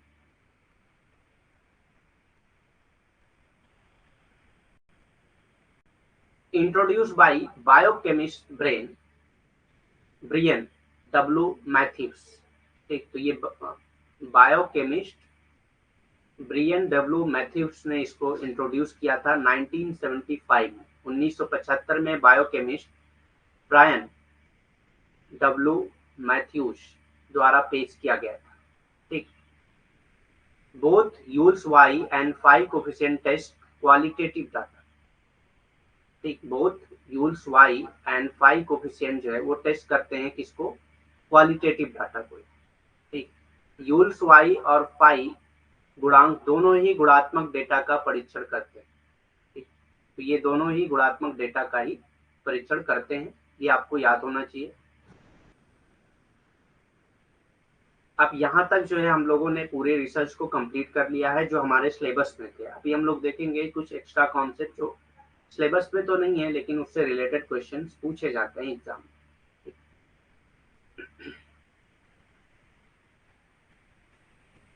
तो इसमें extra concept related to research methodology देखते हैं। सबसे पहले आता है फॉल्सिफिएबिलिटी। फॉल्सिफिएबिलिटी आपने देखा होगा पेपर में कई बार पूछा जाता है फॉल्सिफिएबिलिटी से रिलेटेड क्वेश्चन, ठीक। तो फॉल्सिफिएबिलिटी क्या है? Falsifiability is the capacity for some proposition, statement, theory or hypothesis to be proven wrong, ठीक। तो ये क्या है? एक कैपेसिटी है, एक एबिलिटी है जिसके जरिए कोई भी प्रोपोजिशन, कोई स्टेटमेंट, कोई थ्योरी या कोई हाइपोथेसिस को आप गलत ठहरा सकते हैं, ठीक। जिसको आप जो है गलत प्रूव कर सकते हो। ऐसे कैपेसिटी को, ऐसी एबिलिटी को क्या बोला जाता है? फॉल्सिफिएबिलिटी, ठीक। मिथ्याकरणीयता क्या होती है? मिथ्याकरणीयता किसी प्रस्ताव, कथन, सिद्धांत या परिकल्पना को गलत साबित करने की क्षमता है। तो मिथ्याकरणीयता क्या है? किसी भी प्रस्ताव के, कथन, सिद्धांत या परिकल्पना को गलत साबित करने की एक क्षमता है, ठीक। The concept of falsifiability was introduced in 1935. अब ये falsifiability का कॉन्सेप्ट कब इंट्रोड्यूस किया गया था? 1935 में किया गया था। और किसने किया था? एक ऑस्ट्रियन फिलोसफर ने किया था, एक ऑस्ट्रेलियन फिलोसफर ने किया था एंड साइंटिस्ट, और वो एक साइंटिस्ट भी थे जिनका नाम था कार्ल पॉपर। कार्ल पॉपर ने किया था, ठीक। तो कार्ल पॉपर ने फॉल्सिफिएबिलिटी का कॉन्सेप्ट इंट्रोड्यूस किया था 1935। मिथ्याकरणीयता की अवधारणा, मिथ्याकरणीयता की अवधारणा 1935 में ऑस्ट्रियाई दार्शनिक और वैज्ञानिक कार्ल पॉपर द्वारा पेश की गई थी, ठीक। तो ये याद रखिएगा आप कि इसको किसने पेश किया था? ऑस्ट्रियाई दार्शनिक और वैज्ञानिक कार्ल पॉपर द्वारा इसको पेश किया गया था। तो फॉल्सिफिएबिलिटी क्या है? किसी भी कथन, किसी भी प्रस्ताव, किसी भी सिद्धांत, किसी भी प्रकल्पना को गलत साबित करने की जो क्षमता होती है उसी को मिथ्याकरणीयता कहा जाता है। Falsifiability is the ability for certain proposition, statement, theory or hypothesis to be proven wrong। किसी भी proposition, स्टेटमेंट या थ्योरी या हाइपोथेसिस को रॉन्ग प्रूव करने की जो एबिलिटी है उसी को फॉल्सिफिएबिलिटी कहा जाता है। यहाँ पे देखिए एबिलिटी का टर्म आ रहा है, फॉल्सिफिएबिलिटी मतलब किसी चीज को फॉल्स करने की एबिलिटी। ठीक, तो यही जो है फॉल्सिफिएबिलिटी का मीनिंग है कि किसी स्टेटमेंट, किसी प्रोपोजिशन, किसी थ्योरी या किसी हाइपोथेसिस को गलत प्रूफ करने की जो क्षमता होती है उसी को फॉल्सिफिएबिलिटी कहा जाता है। और ये टर्म जो है कार्ल पॉपर ने इंट्रोड्यूस किया था 1935 में। ठीक, सिंस देन और उसके बाद से the scientific community has come to consider falsifiability to be one of the fundamental tenets of the scientific method। तो साइंटिफिक मेथड में उसके बाद से फॉल्सिफिएबिलिटी को बहुत इंपॉर्टेंट माना जाने लगा, अलॉन्ग विद एट्रीब्यूट, और उसके साथ जो है और भी दूसरे एट्रीब्यूट जैसे कि रेप्लिकेबिलिटी और टेस्टेबिलिटी। ठीक, टेस्टेबिलिटी और रेप्लिकेबिलिटी, इस टर्म को भी उसके साथ साथ इम्पोर्टेंट माना जाने लगा था। ठीक, तो फॉल्सिफिएबिलिटी जो है एक फंडामेंटल टेनेट्स बन गया था उसके बाद से, जब से फॉल्सिफिएबिलिटी का टर्म इंट्रोड्यूस किया गया। ठीक, तब से वैज्ञानिक समुदाय मिथ्याकरणीयता को वैज्ञानिक पद्धति के मूलभूत सिद्धांतों में से एक मानने लगा है। ठीक, तो तब से जो है वैज्ञानिक समुदाय जो है वो मिथ्याकरणीयता को वैज्ञानिक पद्धति के मूलभूत सिद्धांतों में से एक मानने लगा है। मतलब ये अब जो है वैज्ञानिक सिद्धांतों में सबसे मूलभूत सिद्धांत माना जाने लगा मिथ्याकरणीयता। साथ ही प्रकृति और परीक्षणशीलता जैसी विशेषताओं को भी, और उसके साथ साथ किस चीज को मूलभूत सिद्धांत माना जाने लगा? प्रतिकृति और परीक्षणशीलता को भी। ठीक, प्रतिकृति और परीक्षणशीलता को भी।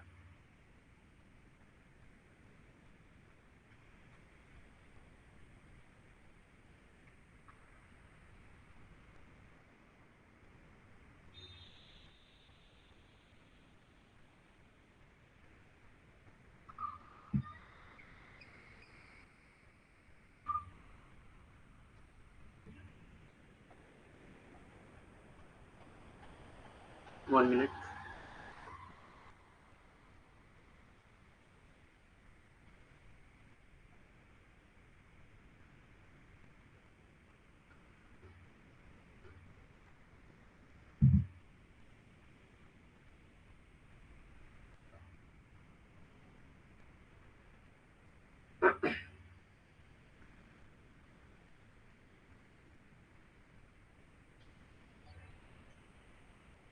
मैं यूपी से हूँ।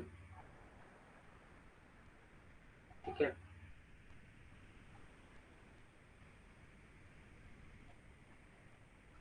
A scientific hypothesis according to doctrine of falsifiability। अगर आप falsifiability की डॉक्ट्रिन देखेंगे तो उसके अकॉर्डिंग जो है A scientific hypothesis according to doctrine of falsifiability, falsifiability की डॉक्ट्रिन के अकॉर्डिंग जो एक साइंटिफिक हाइपोथेसिस है वो कैसी होनी चाहिए? Is credible. तो वो क्रेडिबल कब होगी? Only if it is inherently falsifiable. अगर ये जो है इनहेरेंटली फॉल्सिफिएबल होगी तभी उसको साइंटिफिक हाइपोथेसिस माना जाएगा। मिथ्याकरणीयता के सिद्धांत के अनुसार एक वैज्ञानिक परिकल्पना केवल तभी विश्वसनीय होती है जब वो स्वाभाविक रूप से मिथ्याकरणीय हो। ठीक, जब वो स्वाभाविक रूप से मिथ्याकरणीय हो तभी कोई वैज्ञानिक परिकल्पना जो है वो मानी जाएगी। कोई भी परिकल्पना कब वैज्ञानिक परिकल्पना मानी जाएगी? जब वो जो है स्वाभाविक रूप से मिथ्याकरणीय हो। अकॉर्डिंग टू मतलब मिथ्याकरणीयता के सिद्धांत के अनुसार कोई भी परिकल्पना तब वैज्ञानिक परिकल्पना मानी जाएगी जब वो मिथ्याकरणीयता को स्वाभाविक रूप से अपनाती है।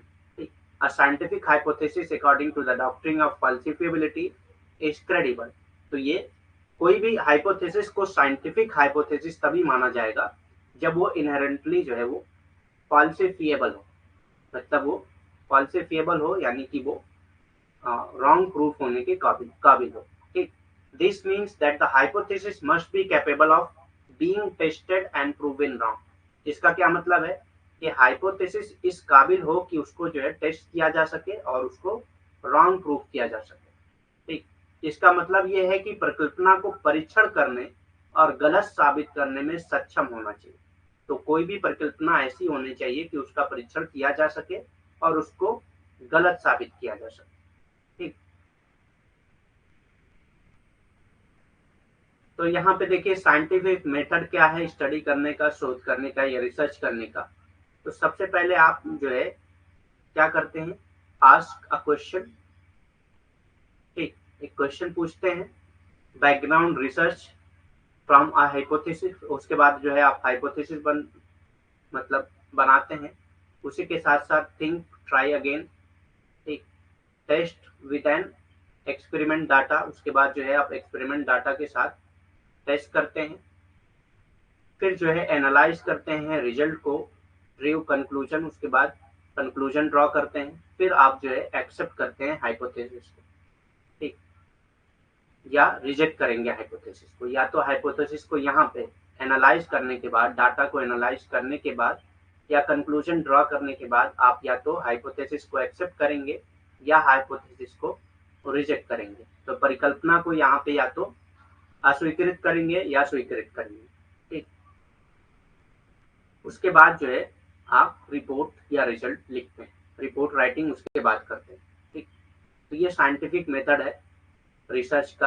और रिसर्च में साइंटिफिक मेथड जो है वो यही है सब।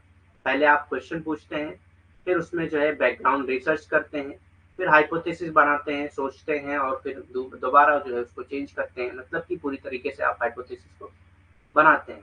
ठीक, फिर test with an experiment data. उसके बाद एक एक्सपेरिमेंट डाटा के साथ टेस्ट करते हैं।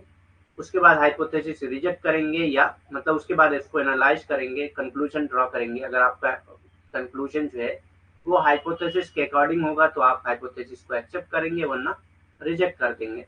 फिर जो है आप उसके बाद लास्ट में रिपोर्ट राइटिंग करते हैं। ठीक, कार्ल पोपर इंट्रोड्यूस द कॉन्सेप्ट ऑफ फाल्सिफिबिलिटी। तो कार्ल पोपर ने इस टर्म को इंट्रोड्यूस किया है, फाल्सिफिबिलिटी को। इसमें इन हिज बुक, इस बुक से भी क्वेश्चन पूछे जाते हैं, the logic of scientific discovery. कई बार इस बुक से क्वेश्चन पूछे गए हैं, the logic of scientific discovery. इस बुक में उन्होंने फाल्सिफिबिलिटी का कॉन्सेप्ट यूज किया है। फर्स्ट पब्लिश इन जर्मन, पहली बार जो है ये 1935 में जर्मन में पब्लिश हुई थी, under the title logic there for. जो भी हो, तब जर्मनी में जर्मन लैंग्वेज का ये टर्म है। ठीक, 1935 में पहली बार जर्मन लैंग्वेज में ये पब्लिश हुई थी, ये याद रखना है। कार्ल पोपर ने अपनी पुस्तक the logic of scientific discovery German में पहली बार 1935 में डेर फॉर्शुंग शीर्षक के तहत प्रकाशित में मिथ्याकरण की अवधारणा पेश की है। तो उन्होंने मिथ्याकरण की अवधारणा किस पुस्तक में दी थी, the logic of scientific discovery. The logic of scientific discovery में। ठीक, तो ये याद रखना है कि उन्होंने फॉल्सिफिबिलिटी यानी कि मिथ्याकरणीयता का शब्द किसमें इंट्रोड्यूस किया था, the logic of scientific discovery.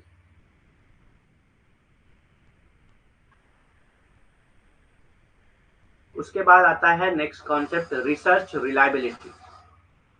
Research reliability, अनुसंधान विश्वसनीयता। रिसर्च रिलायबिलिटी यानी कि अनुसंधान विश्वसनीयता। अब ये अनुसंधान विश्वसनीयता या रिसर्च रिलायबिलिटी क्या होती है।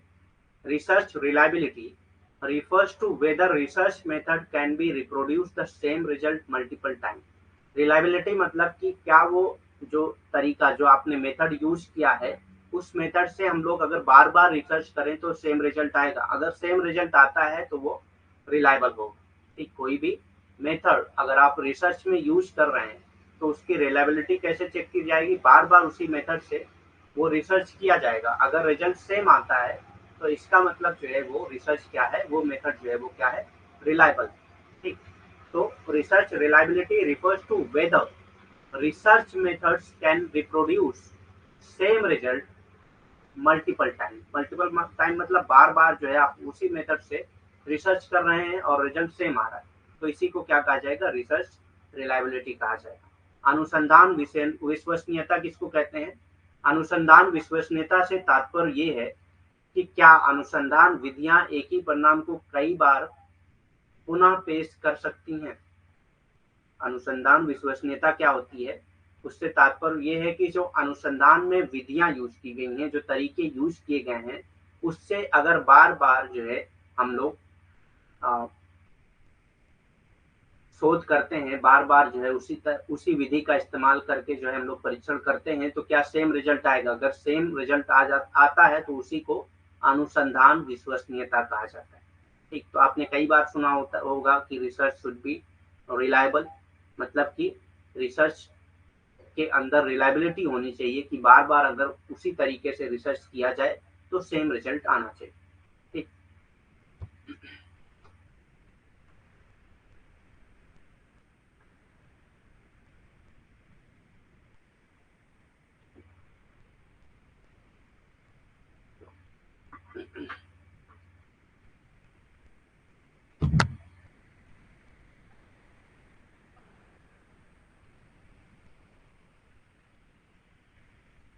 if your research method can produce consistent result, consistent result मतलब बार बार सेम रिजल्ट दे रहा है, अगर आपका रिसर्च मेथड जो है वो बार बार कंसिस्टेंट रिजल्ट दे रहा है, then the method are likely reliable, तभी आप जो है उस मेथड को रिलायबल कह सकते हैं, and not influence by external factor, और ये माना जाएगा कि जो है वो एक्सटर्नल फैक्टर से इन्फ्लुएंस नहीं हुआ है, बल्कि वो रिसर्च मेथड जो है वो रिलायबल है। यदि आपकी शोध विधियां सुसंगत परिणाम दे सकती हैं, ठीक, तो आप जो शोध में जो विधि इस्तेमाल कर रहे हैं वो शोध विधियां जो है सुसंगत परिणाम दे सकती हैं। सुसंगत मतलब बार बार सेम परिणाम दे सकती हैं, बार बार वही परिणाम दे सकती हैं, तब आप उसको कह सकते हैं कि वो विधियां जो है वो संभवतः विश्वसनीय है। ठीक, तो वो संभवतः विश्वसनीय है और बाहरी कारकों से प्रभावित नहीं होती। ठीक, और ऐसी विधियां जो है बाहरी कारकों से प्रभावित नहीं होती। ठीक, तो ये कंडीशन है किसी भी रिसर्च को रिलायबल होने के लिए, किसी भी रिसर्च को, किसी भी शोध को विश्वसनीयता पे खरे उतरने के लिए ये सबसे बड़ी शर्त होती है कि वो बार बार सेम रिजल्ट देता हो, बार बार उसका जो परिणाम आता हो वो सही आता हो, ठीक, सेम आता हो। 4 ways to assess reliability in research। अब रिसर्च में अगर रिसर्च रिलायबिलिटी आप चेक करना चाहते हैं तो क्या तरीके हैं? तो 4 तरीके हैं आप रिलायबिलिटी चेक कर सकते हैं रिसर्च में। शोध में विश्वसनीयता का आकलन करने के 4 तरीके होते हैं। ठीक, तो शोध में विश्वसनीयता का आकलन करने के 4 तरीके होते हैं। अब ये 4 तरीके कौन कौन से हैं? Test, retest, reliability. तो सबसे पहले आता है टेस्ट रीटेस्ट रिलायबिलिटी, मतलब आप उसको टेस्ट कर रहे हैं फिर रीटेस्ट कर रहे हैं, वही रिलायबिलिटी। बार बार अगर सेम रिजल्ट आ रहा है तो वो रिलायबिलिटी में आता है। परीक्षण, पुनः परीक्षण, विश्वसनीयता। ठीक, तो ये 4 वेज हैं, 4 तरीके हैं रिलायबिलिटी चेक करने के लिए। परीक्षण, पुनः परीक्षण, विश्वसनीयता, इससे भी रिलेटेड क्वेश्चन पूछे गए हैं कई बार। Parallel forms reliability, parallel forms reliability, समांतर रूप विश्वसनीयता। ठीक, इंटर रेटर रिलायबिलिटी, तीसरा क्या है? इंटर रेटर रिलायबिलिटी, अंतर रेटर विश्वसनीयता। फोर्थ वाला क्या है? Internal consistency reliability, internal consistency reliability. इसमें 2 टाइप्स भी होते हैं 4 टाइप में, यानी कि इंटरनल कंसिस्टेंसी रिलायबिलिटी में भी 2 टाइप होते हैं।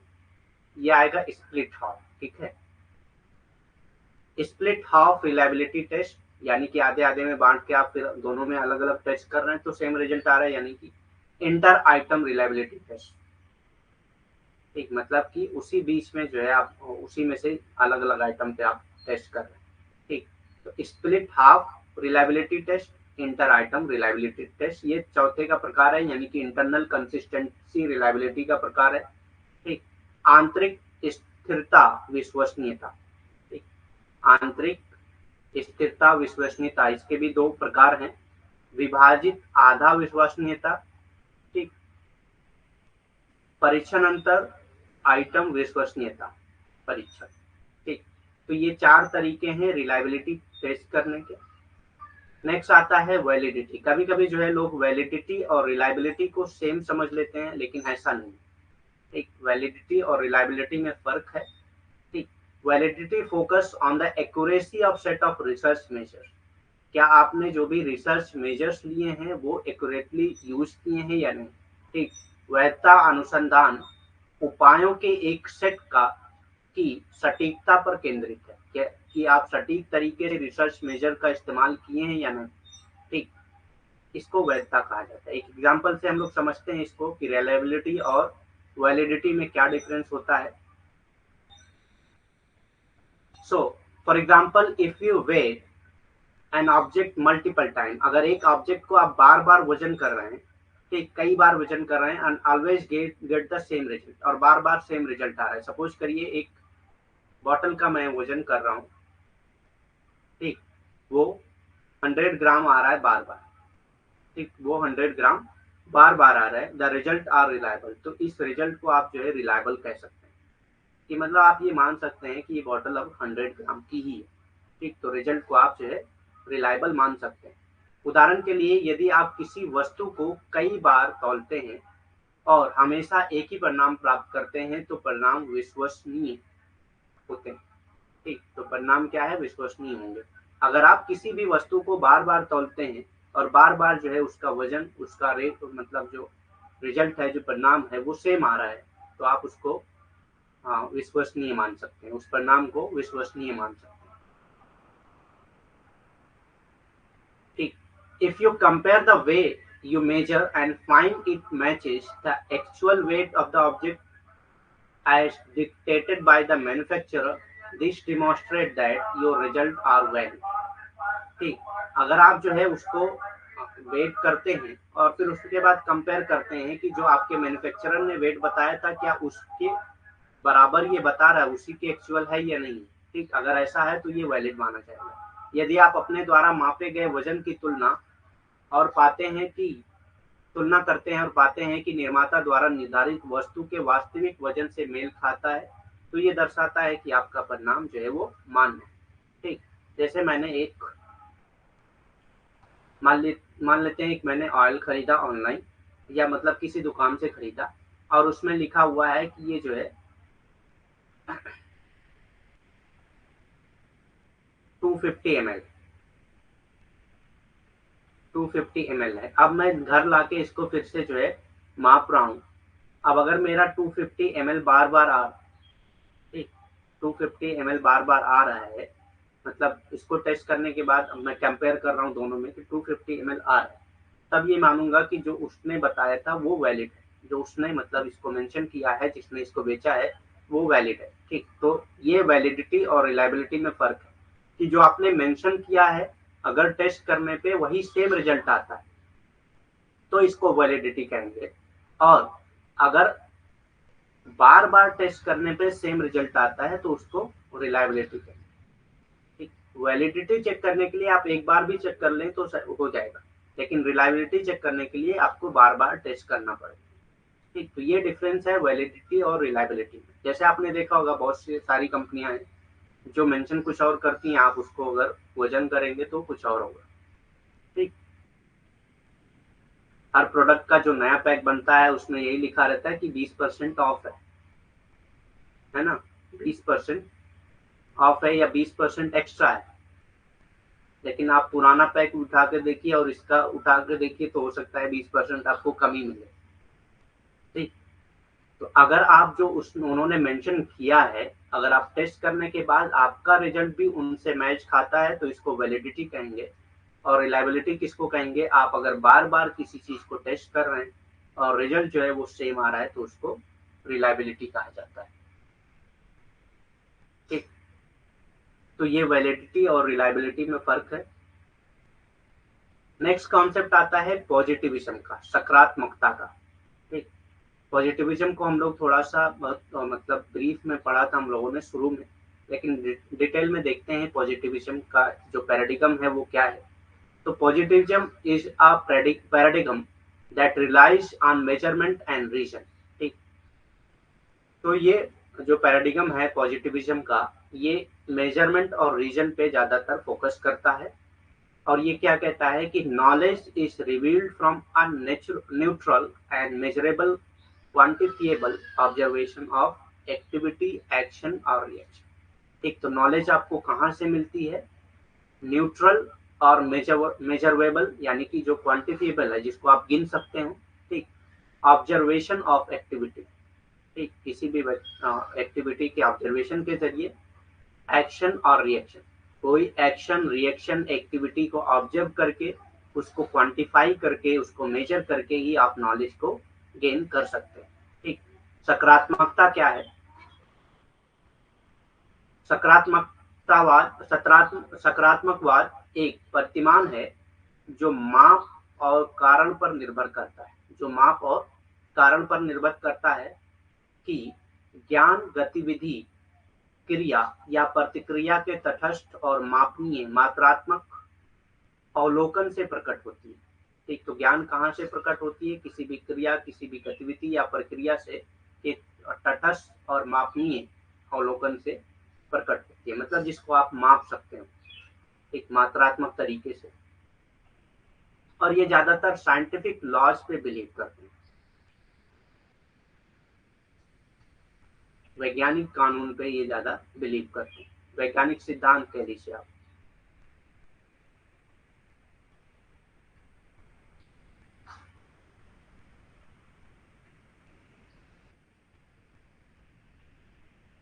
नेक्स्ट है positivism state that if something is not measurable in this way it can not be known for certain. मतलब अगर कोई चीज आप जो है माप नहीं सकते हैं, उसको मेजर नहीं कर सकते हैं, तो वहां से आपको नॉलेज भी नहीं मिल सकती है। ठीक, सकारात्मकतावाद कहता है कि यदि कोई चीज इस तरह से मापने योग्य नहीं है, अगर कोई चीज मापने योग्य नहीं है, मतलब जिसको आप गिन नहीं सकते हैं, जिसको आप क्वांटिफाई नहीं कर सकते, जिसको आप माप नहीं सकते, मतलब कि चाहे आप उसको माप नहीं सकते हैं, चाहे उसको गिन नहीं सकते हैं, तो उसे निश्चित रूप से नहीं जाना जा सकता है, तो आप उसको जान नहीं सकते।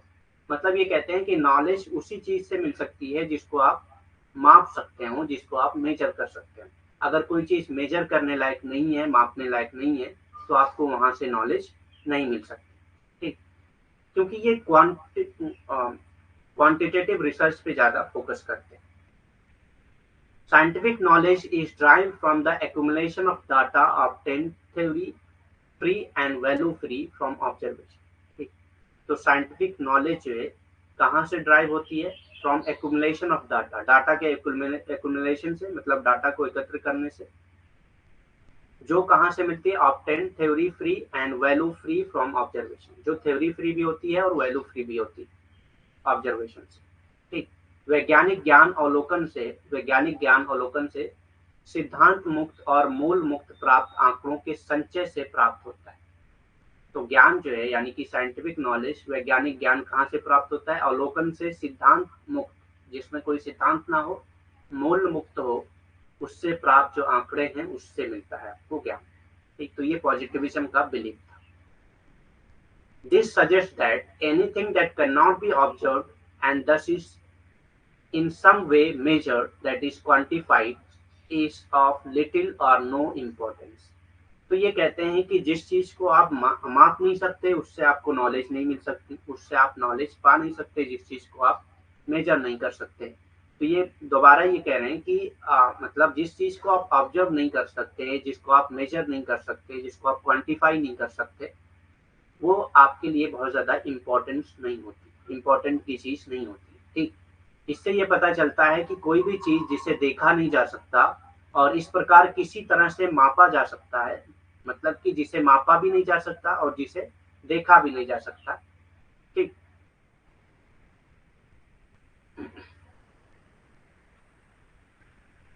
जिसे परिमाणित किया जाता है उसका बहुत कम या कोई महत्व नहीं है।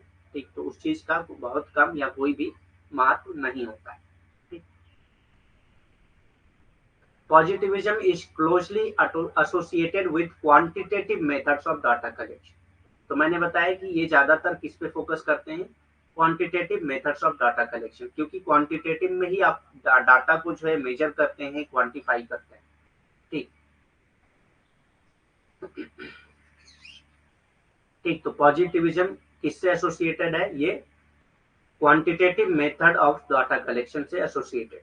ठीक। सकारात्मकता डेटा संग्रह के मात्रात्मक तरीकों से निकटता से जुड़ी हुई है, मतलब कि ये मात्रात्मक तरीकों से जुड़ा होता है। सकारात्मकता जो है डेटा संग्रह के मात्रात्मक तरीकों से जुड़ा होता है, मतलब इससे पॉजिटिविज्म के थ्रू जो है आप, यानी कि सकारात्मकतावाद के थ्रू आप जो है मात्रात्मक डेटा ही पा सकते हैं। ठीक।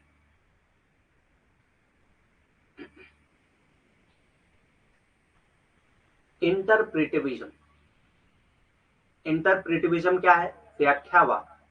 ठीक। इंटरप्रिटिविज्म क्या बिलीव करता है? ये भी एक पैराडिगम है। व्याख्यावाद में क्या है, क्या कॉन्सेप्ट है, देख लेते हैं हम लोग। Interpretivism is based on the assumptions that reality is subjective. अब ये जो है पॉजिटिविज्म के उल्टा है, और ये बिलीव करते हैं कि जो रियलिटी है वो क्या है? सब्जेक्टिव है। ठीक।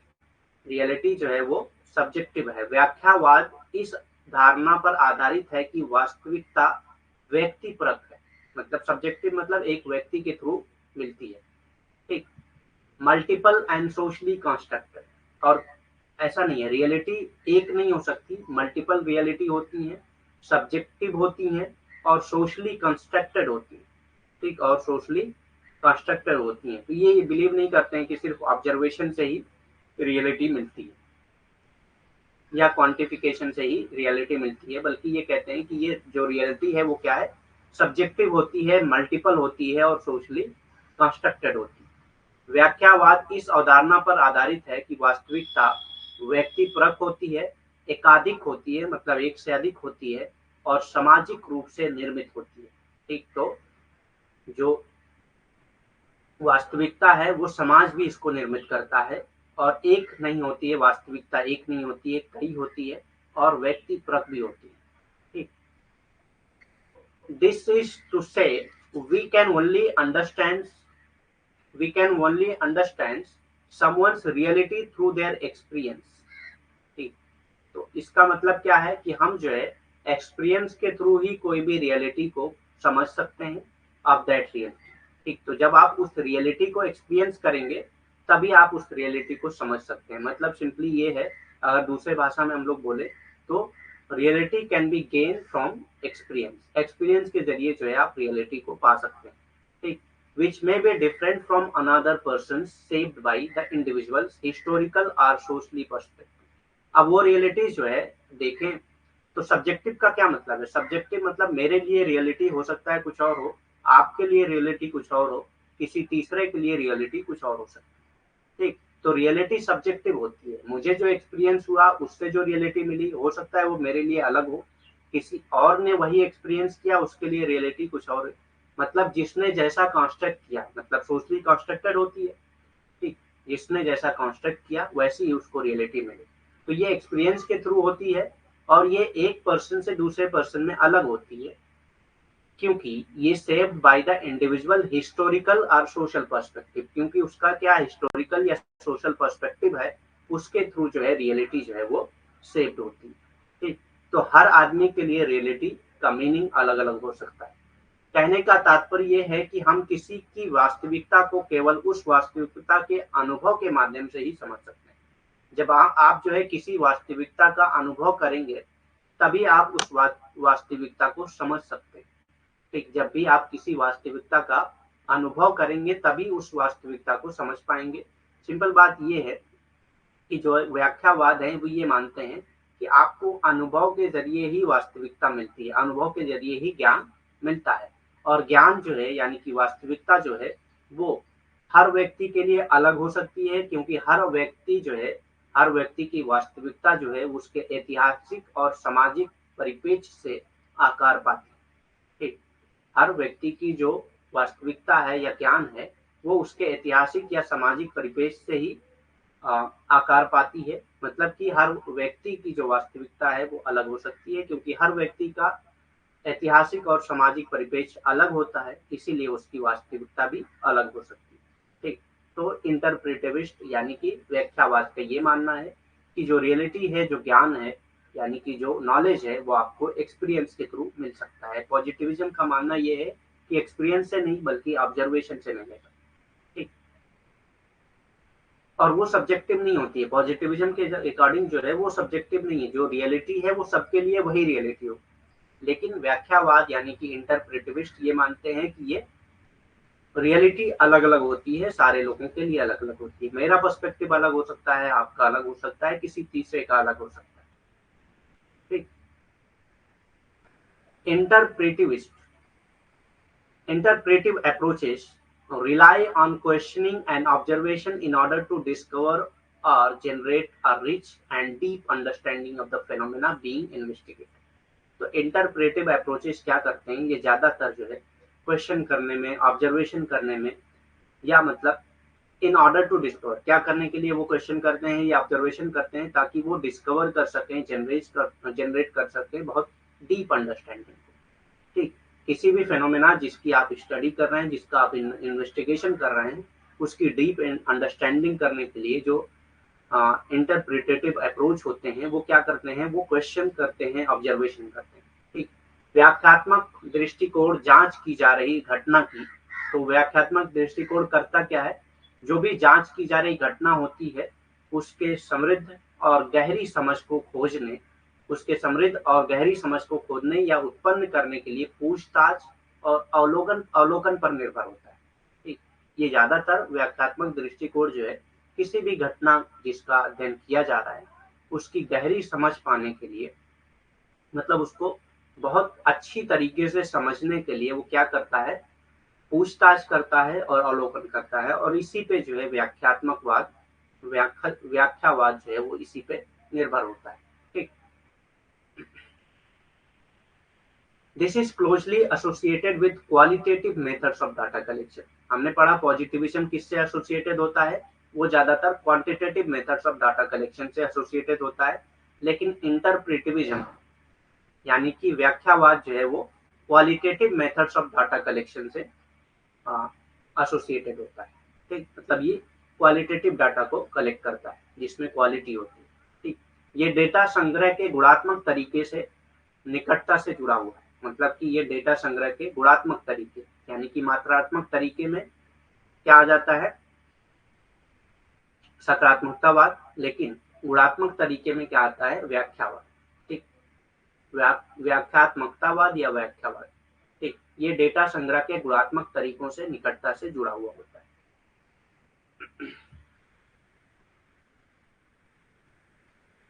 नेक्स्ट कॉन्सेप्ट क्या है, structuralism.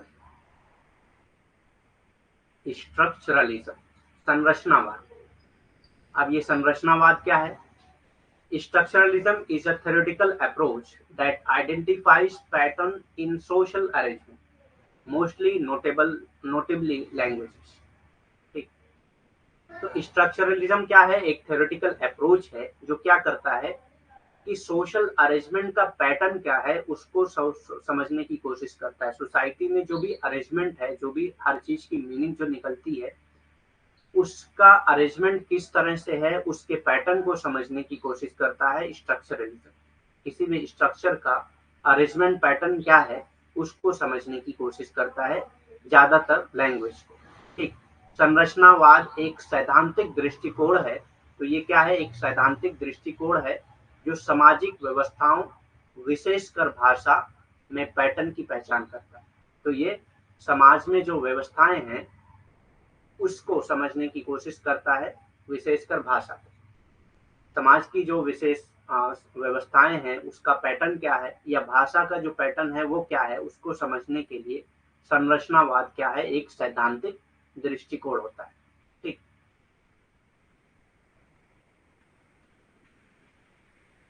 Structuralism posits that no part in a particular system has any significance in of itself।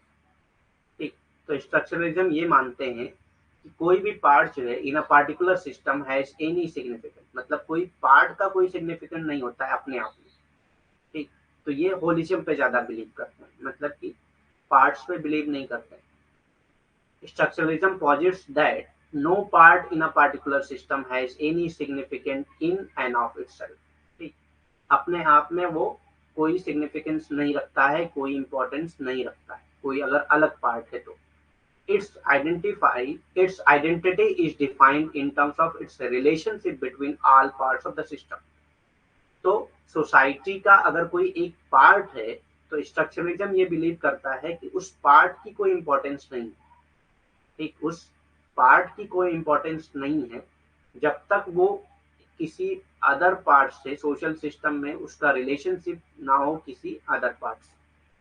ठीक, तो मतलब कि ये ज्यादातर होलिज्म पे बिलीव करते हैं, सोसाइटी एज अ होल पूरा बिलीव करते हैं, कोई एक पार्ट की इंपॉर्टेंस नहीं देते। ठीक, तो इसी को क्या कहा जाता है, स्ट्रक्चरलिज्म कहा जाता है, जहां पे आप इंडिविजुअल पे फोकस नहीं करते हैं बल्कि आप फोकस करते हैं किस पे, सोसाइटी पे, ठीक, ग्रुप पे। तो एक तरह से आप ये कह सकते हैं कि स्ट्रक्चरलिज्म जो है वो क्या है, मैक्रो पर्सपेक्टिव है, माइक्रो पर्सपेक्टिव नहीं। ठीक, तो स्ट्रक्चरलिज्म ये बिलीव करता है कि जो पार्ट है उसका अपने आप में कोई इंपॉर्टेंस नहीं है जब तक वो किसी दूसरे पार्ट से उसका रिलेशनशिप ना हो सोशल सिस्टम में। ठीक, संरचनावाद का ये मानना है कि किसी विशेष प्रणाली में किसी भी हिस्से का अपने आप में कोई महत्व नहीं होता।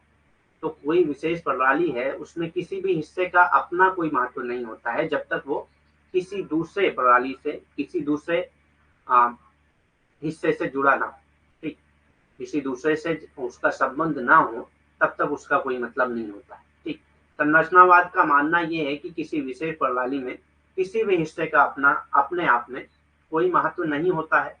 इसकी पहचान प्रणाली के सभी हिस्सों के बीच इसके संबंध में परिभाषित होती है। तो समाज के सभी हिस्से अगर एक साथ जुड़ते हैं, अगर सभी हिस्सों को लेकर आप उसकी सिग्निफिकेंस देखेंगे, उसका महत्व देखेंगे, तभी आपको उसका महत्व मिलेगा। अकेले किसी हिस्से का कोई महत्व नहीं होता। ठीक, यानी कि व्यक्ति का कोई महत्व नहीं होता है, समाज का महत्व होता है, समूह का महत्व होता है। ठीक, सामाजिक प्रणाली का महत्व होता है। ठीक, तो ये आपको समझना है कि संरचनावाद का ही यही मानना था कि ज्यादातर जो है व्यक्तिगत चीजों पे फोकस नहीं करते हैं, ये मानते हैं कि किसी एक हिस्से का कोई महत्व नहीं होता है बल्कि पूरे का महत्व होता है। ठीक, पूरे का महत्व होता है मतलब कि वो हिस्सा, सारे हिस्से अगर एक साथ जुड़े हैं, उनका रिलेशनशिप आपस में होगा तभी उसका कोई महत्व होगा, नहीं तो इसका कोई महत्व नहीं होता है। ठीक,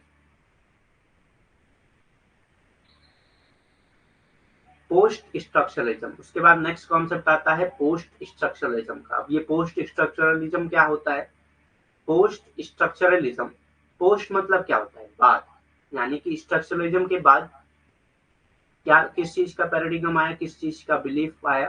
ठीक, post structuralism express the belief that individual meaning and values are taken from their milieu and the common meaning of a group of individual. तो इंडिविजुअल का जो अपना एक एक्शन का है, अपने एक्टिविटी का जो मीनिंग निकल के आता है, किसी एक इंडिविजुअल के एक्शन का या उसके बिलीफ की जो मीनिंग निकल के आती है, ये मतलब उसके एक्शन या एक्टिविटी की जो भी मीनिंग निकल के आती है वो सोसाइटी, ये ग्रुप के जरिए आती है। एक कॉमन मीनिंग मतलब कि जैसे एक वर्ड है, अगर मैं वो वर्ड बोलता हूँ तो उसकी मीनिंग कैसे निकलती है, ऐसा नहीं कि मैं वो जो वर्ड बोल रहा हूँ उसकी मीनिंग मैं खुद ही जनरेट करके बताऊं, बल्कि एक कॉमन अंडरस्टैंडिंग होती है ग्रुप में या सोसाइटी में, एक कॉमन अंडरस्टैंडिंग होती है कि ठीक है इस वर्ड का ये मतलब होता है। ठीक, तो कोई भी वो आदमी अगर वो वर्ड बोलता है तो उसका एक कॉमन मीनिंग होता है। तो ये ज्यादातर पोस्ट स्ट्रक्चरलिज्म जो है वो कॉमन मीनिंग पे फोकस करते हैं। ठीक, कि इंडिविजुअल का जो एक्शन है, जो एक्टिविटी है, उसकी मीनिंग जो है ग्रुप से निकल के आती है। ठीक, उसका अगर मीनिंग आप निकालना चाहेंगे तो ग्रुप से निकल के आएगा, ग्रुप की अंडरस्टैंडिंग से निकल के आएगा। So that their reality is contextualize and socially constructed. इसका मतलब क्या हुआ कि उसकी रियलिटी जो है वो कॉन्टेक्चुअलाइज होती है और सोशली कंस्ट्रक्टेड होती है। मतलब इंडिविजुअल खुद जो है उस रियलिटी को कंस्ट्रक्ट नहीं करता है बल्कि वो सोशली कंस्ट्रक्टेड होती है। ठीक, अगर एक इंडिविजुअल कोई एक्शन कर रहा है तो उसकी मीनिंग जो है वो सोशली कंस्ट्रक्टेड होती है कि वो एक्शन क्यों कर रहा है, किस लिए कर रहा है। And mediated bye language and discourse, और इसको मेडिएटेड किया जाता है लैंग्वेज और डिस्कोर्स के जरिए। ठीक, तो पोस्ट स्ट्रक्चरलिज्म का ये मानना था कि जो भी एक्शंस होते हैं या जो इंडिविजुअल्स की जो मीनिंग होती है, ठीक, या वैल्यूज होती हैं वो ज़्यादातर सोशली कंस्ट्रक्टेड होती हैं, एक कॉमन अंडरस्टैंडिंग के बेस पर, ठीक, और उसको मीडिएट किया जाता है लैंग्वेज और डिस्कोर्स के जरिए। उत्तर संरचनावाद क्या मानते हैं, ठीक, तो उत्तर संरचनावाद जो है वो संरचनावाद के बाद आता है, और ये क्या मानते हैं, उत्तर संरचनावाद इस विश्वास को व्यक्त करते हैं कि व्यक्तिगत अर्थ और मूल, ठीक, तो इस विश्वास को मानते हैं उत्तर संरचनावाद की व्यक्तिगत अर्थ या मूल उनके परिवेश और व्यक्तियों के समूह के समान अर्थों से लिए जाते हैं, ठीक, तो व्यक्ति का अपने आप में कोई अर्थ नहीं होता है, बल्कि वो जो है व्यक्ति के समूह के जो समान अर्थ होते हैं उससे लिया जाता है व्यक्तियों का अर्थ। व्यक्तिगत अर्थ जो है एक समूह से आता है, ठीक, और वो समान होता है, सबके लिए समान होता है, ठीक, ताकि उनकी वास्तविकता प्रासंगिक और सामाजिक रूप से निर्मित, ठीक, अब ये क्यों होता है, ताकि उनकी जो वास्तविकता है वो प्रासंगिक और सामाजिक रूप से निर्मित हो, कि मतलब कि जो भी मीनिंग होती है, जो भी मतलब निकल के आता है, या जो व्यक्तिगत अर्थ है या मूल्य है, वो सामाजिक रूप से निर्मित किया जाता है, ठीक, और भाषा और प्रवचन द्वारा मध्यस्थ होता है, ठीक, और इसे जो है भाषा और प्रवचन द्वारा मध्यस्थ किया जाता है, ठीक। तो ये होता है उत्तर संरचनावाद। मीनिंग समझ गए आप क्या होता है उत्तर संरचनावाद में। नेक्स्ट कॉन्सेप्ट आता है मॉडर्निज्म, आधुनिकतावाद, ठीक, मॉडर्निज्म यानी कि आधुनिकतावाद। Modernism is the paradigm of all true knowledge. तो मॉडर्निज्म क्या है, एक पैराडिगम है ऑल ट्रू नॉलेज, ठीक, all true knowledge.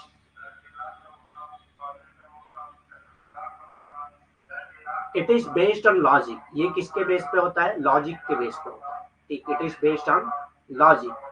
Master narrative and meta narrative are accepted for research purpose. अब इसमें जो है जो मास्टर नरेटिव्स होते हैं या मेटा नरेटिव्स होते हैं उन्हीं को एक्सेप्ट किया जाता है मास्टर और रिसर्च पर्पस के लिए, ठीक। तो मॉडर्निज्म जो है वो ऑल ट्रू नॉलेज का पैराडिगम है और ये लॉजिक के बेस पे होता है, ठीक, ये लॉजिक के बेस पे होता है। इसमें जो मास्टर नरेटिव या मेटा नरेटिव होते हैं उसी को रिसर्च पर्पस के लिए एक्सेप्ट किया जाता है, ठीक।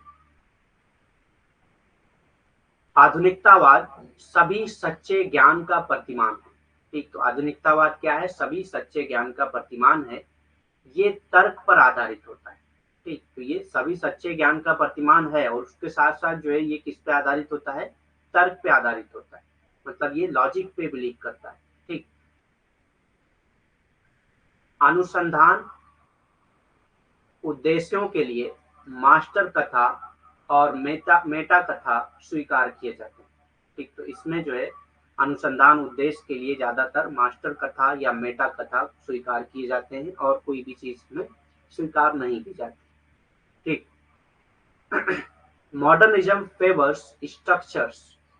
तो मॉडर्निज्म किसको फेवर करता है, स्ट्रक्चर को फेवर करता है, हायरार्की को फेवर करता है, ऑर्डर को फेवर करता है, एंड सेंट्रलाइज्ड कंट्रोल को फेवर करता है। तो ये याद रखिएगा आप, मॉडर्निज्म किसको फेवर करता है, एग्जाम में पूछा जा सकता है आपसे। तो ये स्ट्रक्चर को भी फेवर करता है, उसके साथ साथ हायरार्की को भी फेवर करता है, ऑर्डर एंड सेंट्रलाइज्ड कंट्रोल को भी फेवर करता है। आधुनिकतावाद संरचना, पदानुक्रम, व्यवस्था और केंद्रीकृत नियंत्रण का पक्षधर है, मतलब ये इसका पक्ष लेता है, ठीक। तो आधुनिकतावाद क्या करता है, संरचना, पदानुक्रम, व्यवस्था और केंद्रित नियंत्रण का पक्षधर होता है, यानी कि उसका पक्षकार होता है, ठीक।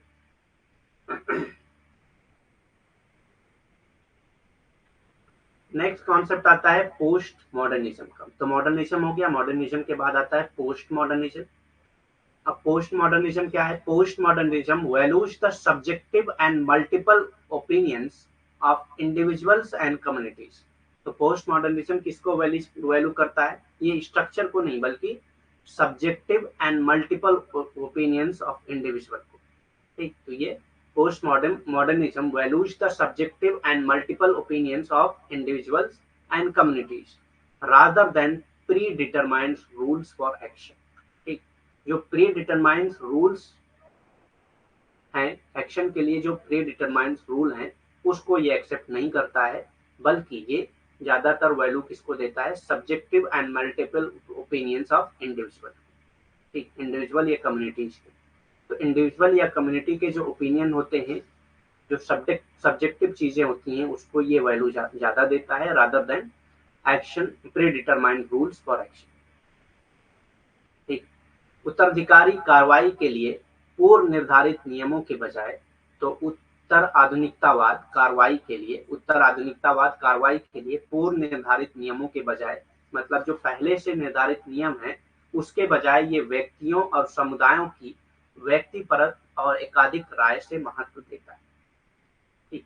क्यों, मतलब कि ये कि व्यक्ति खुद किस तरह से एक्शन कर रहा है उसको ये ज्यादा वैल्यू देते हैं। ये नहीं कि मतलब पहले से जो डिटरमाइंड रूल है, पहले से जो मतलब निर्धारित नियम है कि ऐसे ही आपको एक्शन करना है, किसी भी एक्शन के लिए पहले से निर्धारित नियम होते हैं सोसाइटी में, तो उसको ये जो है उत्तर आधुनिकतावाद नहीं मानते, ठीक।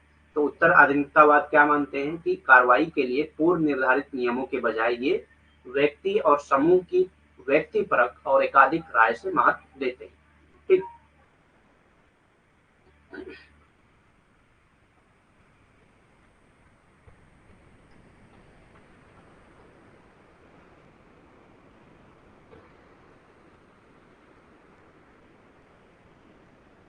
It assigned values to multiple meaning rather than single authoritative voice of the expert researcher, ठीक। तो ये जो है क्या करता है, ये असाइन करता है वैल्यू टू मल्टीपल मीनिंग, कई मीनिंग को जो है ये वैल्यू देता है। ऐसा नहीं कि हर चीज की एक ही मीनिंग होती है, ठीक, कई मीनिंग हो सकती है, rather than the single authoritative voice of expert researcher, ठीक। तो जो एक्सपर्ट रिसर्चर हैं उन्होंने क्या मीनिंग निकाला है उस पर ये ज्यादा वैल्यू नहीं देते हैं, बल्कि ये मल्टीपल मीनिंग पे फोकस करते हैं, मतलब एक चीज की कई मीनिंग हो सकती है, ठीक।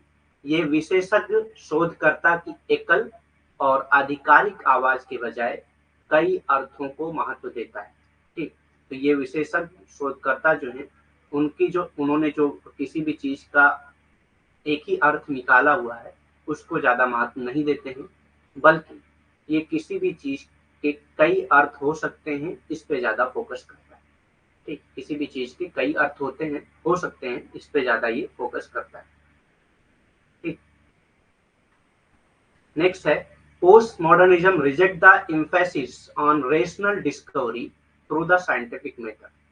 तो पोस्ट मॉडर्निज्म क्या करता है, रिजेक्ट करता है emphasis on rational discovery through scientific method. तो जो रेशनल डिस्कवरी होती है थ्रू साइंटिफिक मेथड उसको पोस्ट मॉडर्निज्म जो है वो रिजेक्ट करता है, ठीक।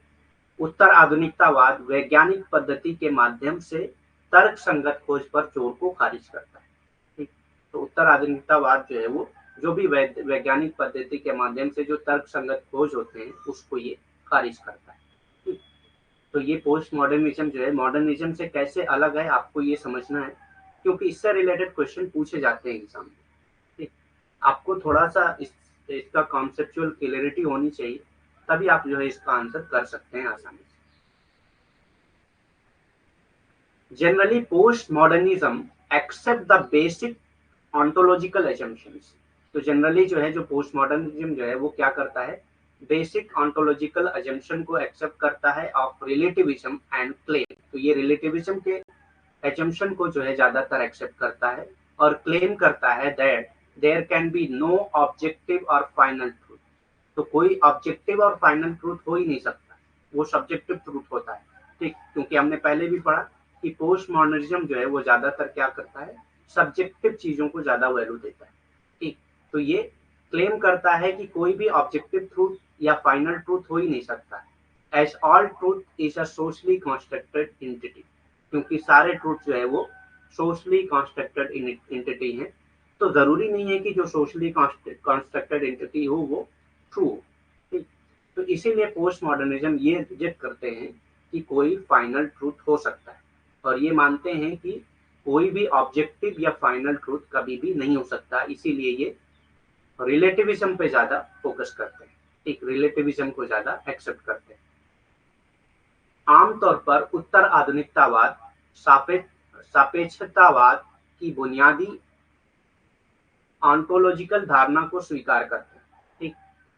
तो ये ज्यादातर जो है सापेक्षावाद को स्वीकार करते हैं, ठीक, और ये मानते हैं, ये दावा करते हैं कि कोई उद्देश्य या अंतिम सत्य नहीं हो सकता है, ठीक, ये मानते हैं कि कोई उद्देश्य या अंतिम सत्य नहीं हो सकता है, ठीक, कोई उद्देश्य यानी कि कोई ऑब्जेक्टिव या फाइनल ट्रूथ नहीं हो सकता है, कोई उद्देश्य या अंतिम सत्य नहीं हो सकता है, बल्कि सत्य कई हो सकते हैं। मल्टीपल मीनिंग पे ज्यादा फोकस करते हैं, हम लोग पढ़ चुके हैं पिछले उसमें कि उत्तर आधुनिकतावाद मल्टीपल मीनिंग यानी कि कई अर्थ पे महत्व देते हैं।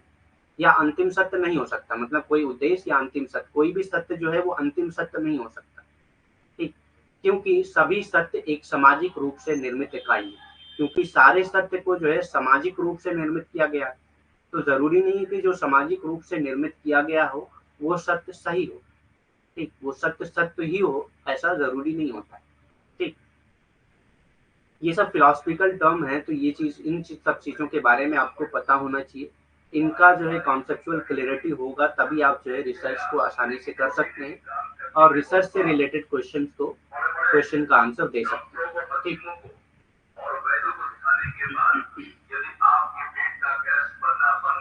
नेक्स्ट है ऑब्जेक्टिव रीजनिंग। ऑब्जेक्टिव रीजनिंग का कॉन्सेप्ट भी हम लोग को पढ़ना है। ऑब्जेक्टिव रीजनिंग जो कि हमारे सिलेबस में तो नहीं है, लेकिन इससे रिलेटेड क्वेश्चंस एग्जाम में पूछे जाते हैं, ठीक। ऑब्जेक्टिव रीजनिंग यानी कि अपहरण का तर्क क्या है? ऑब्जेक्टिव रीजनिंग यानी अपहरण का तर्क, अपहरण का तर्क या अपहरणात्मक तर्क। अब ये देख लीजिएगा आप लोग ऑब्जेक्टिव का हिंदी में क्या कहते हैं। अब बुक आपके पास होगी तो उसमें आपको मिल जाएगा मीनिंग, क्योंकि ट्रांसलेशन में एग्जैक्ट मीनिंग आ नहीं पाती, ठीक। तो ऑब्जेक्टिव रीजनिंग क्या है, अपहरण का तर्क क्या है? Objective reasoning is a logical assumption formed by observation and which is turned into a hypothesis। जो एक लॉजिकल एजम्पशन है जो ऑब्जर्वेशन के जरिए बनाया जाता है और जो एक हाइपोथेसिस में कन्वर्ट हो जाता है, ठीक। तो ऑब्जेक्टिव रीजनिंग यानी कि अपहरण का तर्क क्या है? अपहरणात्मक तर्क क्या है? अवलोकनों द्वारा बनाई गई एक तार्किक धारणा है और जिसे एक परिकल्पना में बदल दिया जाता है, ठीक, जिससे एक परिकल्पना बनाई जाती है, ठीक। तो एक अवलोकन द्वारा बनाई गई तार्किक धारणा होती है। ऑब्जेक्टिव रीजनिंग क्या है? ऑब्जर्वेशन के जरिए एक एजम्पशन बनाया जाता है जिससे एक हाइपोथेसिस आप बना सकते हैं। जैसे एक एग्जांपल मैं दूं कि एक टेबल पे अगर गर्म चाय का प्याला रखा हुआ है, ठीक, एक टेबल पे अगर गर्म चाय का प्याला रखा हुआ है तो आप उससे क्या समझेंगे?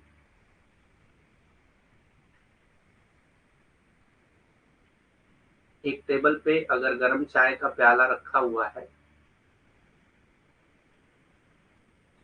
तो आप ये समझेंगे कि कोई रख के गया है और वो आ रहा होगा, है ना। ये आपका एजम्पशन होगा क्योंकि आपने ऑब्जर्व किया कि ये जो है टेबल पे गर्म चाय रखी हुई है तो कोई पीने वाला तो आएगा ना इसको।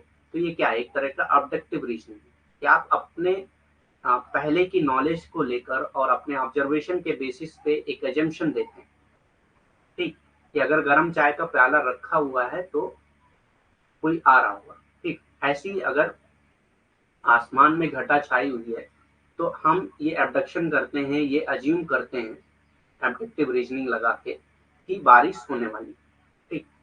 तो ये सब चीजें क्या है, एबडक्शन में आ जाती हैं। जब आप ऑब्जर्वेशन के बेसिस पे कोई एजम्पशन देते हैं और वो बाद में जाकर हाइपोथेसिस बन सकता है, ऐसी रीजनिंग को क्या कहा जाता है, एब्डक्टिव रीजनिंग कहा जाता है। अपहरण का तर्क क्या है? जैसे कि मैंने अभी एग्जांपल दिया कि अगर एक गर्म चाय का प्याला रखा हुआ है तो आप उससे क्या समझेंगे कि कोई पीने वाला आएगा, या आसमान में अगर घटा छाई हुई है तो आप उससे क्या समझेंगे कि बारिश होने वाली है। तो ये ऑब्जर्वेशन के बेसिस पे आप एक तर्क दे देते हैं, ठीक, और वो तर्क जो है परिकल्पना में बदल सकता है, उससे जो है आप परिकल्पना बना सकते हैं। तो ऐसी चीजों को अपहरणात्मक तर्क कहा जाता है या अपहरण का तर्क कहा जाता है, ठीक। इन ऑब्जेक्टिव रीजनिंग, तो ऑब्जेक्टिव रीजनिंग में क्या है, the conclusion that is drawn is merely an educated guess. तो ऑब्जेक्टिव रीजनिंग में जो कंक्लूजन होता है वो एक एजुकेटेड गेस होता है, मतलब उस वो रियल होता है कि नहीं इस पे आप नहीं मान सकते, एक एजुकेटेड गेस होता है। मतलब मुझको पता है कि गर्म चाय है तो कोई आएगा पीने, क्योंकि मुझको ये चीज पता है। हो सकता है कोई ऐसी चीज हो जिसका यूज क्या है मुझको पता ही नहीं। अगर कोई ऐसी चीज रखी है टेबल पे जिसका यूज क्या है मुझको ना पता हो, तो मैं उससे कैसे गेस कर सकता हूँ कि कोई इसका ओनर होगा, कोई लेने आ रहा होगा इसको। ठीक। तो एक एजुकेटेड गेस होता है, मतलब कि मुझको उस चीज के बारे में पता होता है, इसीलिए मैं उसके बारे में एजम्पशन कर सकता हूँ। ठीक। तो in abductive reasoning the conclusion that is drawn is merely an educated guess or hypothesis, या एक हाइपोथेसिस होती है, और हाइपोथेसिस को हमेशा टेस्ट करना बाकी होता है। ठीक। And hypothesis is a tentative generalization that need to be tested. Hypothesis में हम लोगों ने पढ़ा ये स्टेटमेंट। ठीक। कि जो परिकल्पना क्या होती है, एक एक अंदाजा होती है, गेस होता है, जिसको बाद में चेक करना जरूरी होता है। ठीक। तो in abduction reasoning the conclusion is drawn that is drawn is merely an educated guess or hypothesis and is therefore not absolutely verifiable or true। अब ये जरूरी नहीं है कि वो वेरीफेबल हो या ट्रू, क्योंकि एक एजुकेटेड गेस होता है। अब चाय का प्याला रखा है, मैं इंतजार कर रहा हूँ कोई आ रहा होगा, वो नहीं आया। ठीक। हो सकता है वो रख के कहीं चला गया हो, या कोई काम पड़ गया हो, कोई इंपॉर्टेंट काम पड़ गया हो, चला गया हो, तो जरूरी नहीं है कि वो ट्रू हो ना, वेरीफिएबल नहीं है, वो ट्रू नहीं हो सकता। ठीक। तो एक एजुकेटेड गेस होता है, तो एजुकेटेड गेस से रिलेटेड अगर क्वेश्चन आता है और उसकी रीजनिंग पूछी जाती है आपसे, तो वो एब्डक्टिव रीजनिंग होगी। ठीक। अपरणात्मक तर्क में जो निष्कर्ष निकाला जाता है वो केवल एक शिक्षित अनुमान या परिकल्पना। ठीक। तो जो भी अपरणात्मक तर्क में जो भी आप निष्कर्ष निकालते हैं, वो सिर्फ एक शिक्षित अनुमान होता है। ठीक। मुझे उसके बारे में पता है, इसीलिए मैं उसके बारे में अनुमान कर सकता हूँ, जरूरी नहीं है कि वो अनुमान सही हो। ठीक। और इसलिए पूरी तरह से सत्यापन योग्य या सत्य नहीं। ठीक। तो वो पूरी तरीके से सत्यापन योग्य यानी कि सत्य नहीं हो सकता। ठीक। क्योंकि वो एक शिक्षित अनुमान होता है, शिक्षित अनुमान या परिकल्पना होती है, जिसको बाद में टेस्ट करना जरूरी है। जरूरी नहीं कि वो वेरीफिएबल हो या ट्रू हो, यानी कि सत्यापन योग्य हो या सत्य। ठीक। नेक्स्ट कॉन्सेप्ट आता है रिट्रोडक्टिव रिसर्च स्ट्रेटेजी। अब ये रिट्रोडक्टिव रिसर्च स्ट्रेटेजी क्या होती है? पुनरुत्पादक अनुसंधान रणनीति क्या होती है? The aim of the retroductive research strategy is to discover underlying mechanism, that is particular context, explain observed regularities। ठीक। तो रिट्रोडक्टिव स्ट्रेटेजी में क्या है, इसका एम क्या होता है? टू डिस्कवर अंडरलाइनिंग मैकेनिज्म, किसी भी चीज के की अंडरलाइनिंग मैकेनिज्म क्या होती है इन पार्टिकुलर। अगर पार्टिकुलर में देखा जाए तो कॉन्टेक्स्ट, कॉन्टेक्स्ट क्या होगा? किसी भी चीज का कोई एक्शन हो रहा है तो उसका कॉन्टेक्स्ट क्या है? Explain observe regularities. पुनरुत्पादक अनुसंधान रणनीति क्या होती है? पूर्वव्यापी अनुसंधान रणनीति का, पुनरुत्पादक या पूर्वव्यापी दोनों कह सकते हैं। ठीक। अनुसंधान रणनीति का उद्देश्य अंतर्निहित तंत्र की खोज करना है। ठीक। तो अंतर्निहित तंत्र क्या है, उसकी खोज करना है, जो विशेष संदर्भों में, जो क्या हो सकता है, विशेष संदर्भों में देखी गई नियमताओं की व्याख्या करता है। ठीक। तो जो देखी गई नियमताएं होती हैं उसकी व्याख्या करता है, जो ऑब्जर्व रेगुलरिटीज होती हैं उसको एक्सप्लेन करता है। ठीक। तो ये रिट्रोडक्टिव में आ जाता है। The logic of retroduction refers to the process of building hypothetical method of structure। ठीक। तो रिट्रोडक्शन में क्या है कि जब आप जो है हाइपोथेटिकल मेथड को बिल्ड करते हैं, वही retroduction, methods of structure and mechanism that are assume to produce empirical phenomena, जो ये अज्यूम किया जाता है कि ये एम्पेरिकल फेनोमेना को प्रोड्यूस करेगा। ठीक। पुनरुत्पादक का तर्क संरचनाओं और तंत्रों के काल्पनिक तरीकों के निर्माण की प्रक्रिया को संदर्भित करता है। ठीक। तो पुनरुत्पादन का तर्क क्या है? संरचनाओं और तंत्रों के काल्पनिक तरीकों के निर्माण की प्रक्रिया को संदर्भित करता है, जो अनुभवजन्य घटनाओं को, अब अनुभवजन्य घटनाओं का उत्पादन करने के लिए माना जाता है। ठीक। जो अनुभवजन्य घटनाओं का उत्पादन करने के लिए माना जाता है। ठीक। तो ये रिप्रोडक्शन में आता है। ठीक। तो आज के लिए इतना ही। हम लोग देख लेते हैं एक बार क्या क्या पढ़ा है हम लोगों ने, उसके बाद क्लास लीव करते हैं। तब तक आपको 5 मिनट का टाइम है, अगर कुछ क्वेश्चन करना चाहते हैं तो कर सकते हैं।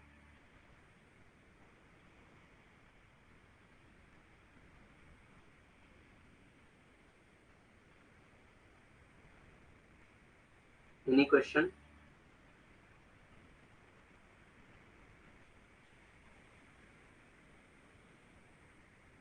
कोई भी क्वेश्चन करना चाहते हैं तो कर सकते हैं अभी। ओके, तो हम लोगों ने टाइप्स ऑफ हाइपोथेसिस, जिसमें अलग अलग टाइप के टेस्ट के बारे में हम लोगों ने पढ़ा है। ठीक, उसके बाद जेट, उसमें उसी में Z test, T test, ANOVA test, chi square test, ये सब चीजों के बारे में, parametric and non parametric testing के बारे में पढ़ा है हम लोगों ने। पैरामेट्रिक और नॉन पैरामेट्रिक में अलग अलग चार्ट के जरिए हम लोगों ने समझा है कि क्या है। ठीक, टाइप्स ऑफ एरर, जिसमें दो टाइप्स के एरर की बात की है हम लोगों ने, टाइप 1 एरर, टाइप 2 एरर, जिसमें सिग्निफिकेंस लेवल होता है टाइप 1 एरर का 0.01 टू 0.05, यानी कि 1% टू 5%। ठीक, कोरिलेशन, सहसंबंध के बारे में पढ़ा है, कोरिलेशन के टाइप्स पढ़े हम लोगों ने। ठीक, कोरिलेशन टेस्टिंग के तरीके, पियर्सन कोरिलेशन और स्पेयरमैन रैंक कोरिलेशन के बारे में पढ़ा है। एसोसिएशन के बारे में पढ़ा है, संगठन के बारे में, टाइप्स ऑफ एसोसिएशन, जिसमें यूल्स वाई, एसोसिएशन के प्रकार में यूल्स वाई, फाई कोफिशिएंट आ जाता है। ठीक,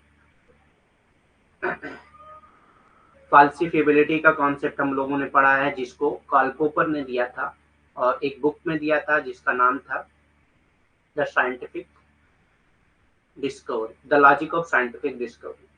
ठीक, the logic of scientific discovery में उन्होंने फाल्सिफिएबिलिटी की बात की है। रिसर्च रिलायबिलिटी, अनुसंधान विश्वसनीयता के बारे में हम लोगों ने पढ़ा है। क्या होता है रिलायबिलिटी और वैलिडिटी में फर्क क्या होता है, रिलायबिलिटी के तरीके क्या क्या हैं। ठीक, पॉजिटिविज्म सकारात्मकता,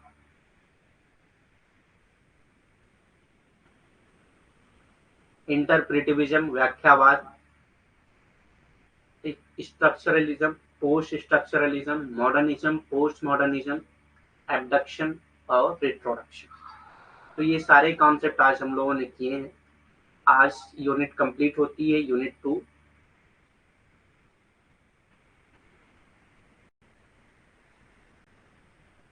कल से हम लोग यूनिट 3 स्टार्ट करेंगे।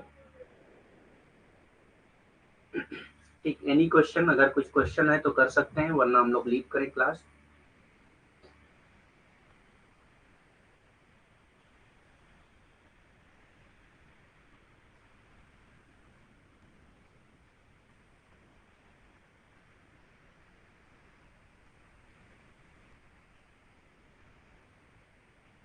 कोई क्वेश्चन है या नहीं?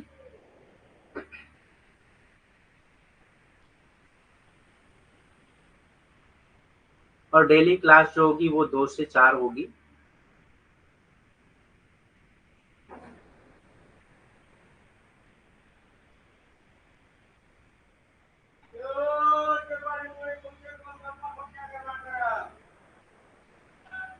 ठीक, 2 से 4 होगी।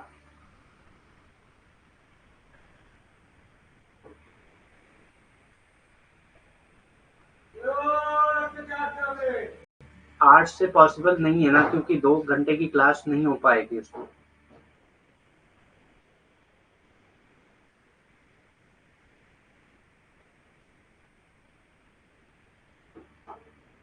या आप जो है इस नंबर पे बात कर लीजिएगा, वो बता देंगे आपको। ठीक है, इस नंबर पे कॉल करके आप बात कर लीजिएगा, वो आपको बता देंगे कि हो सकती है क्लास या नहीं हो सकती। अगर कुछ मैनेज हो पाएगा तो वो कर लेंगे।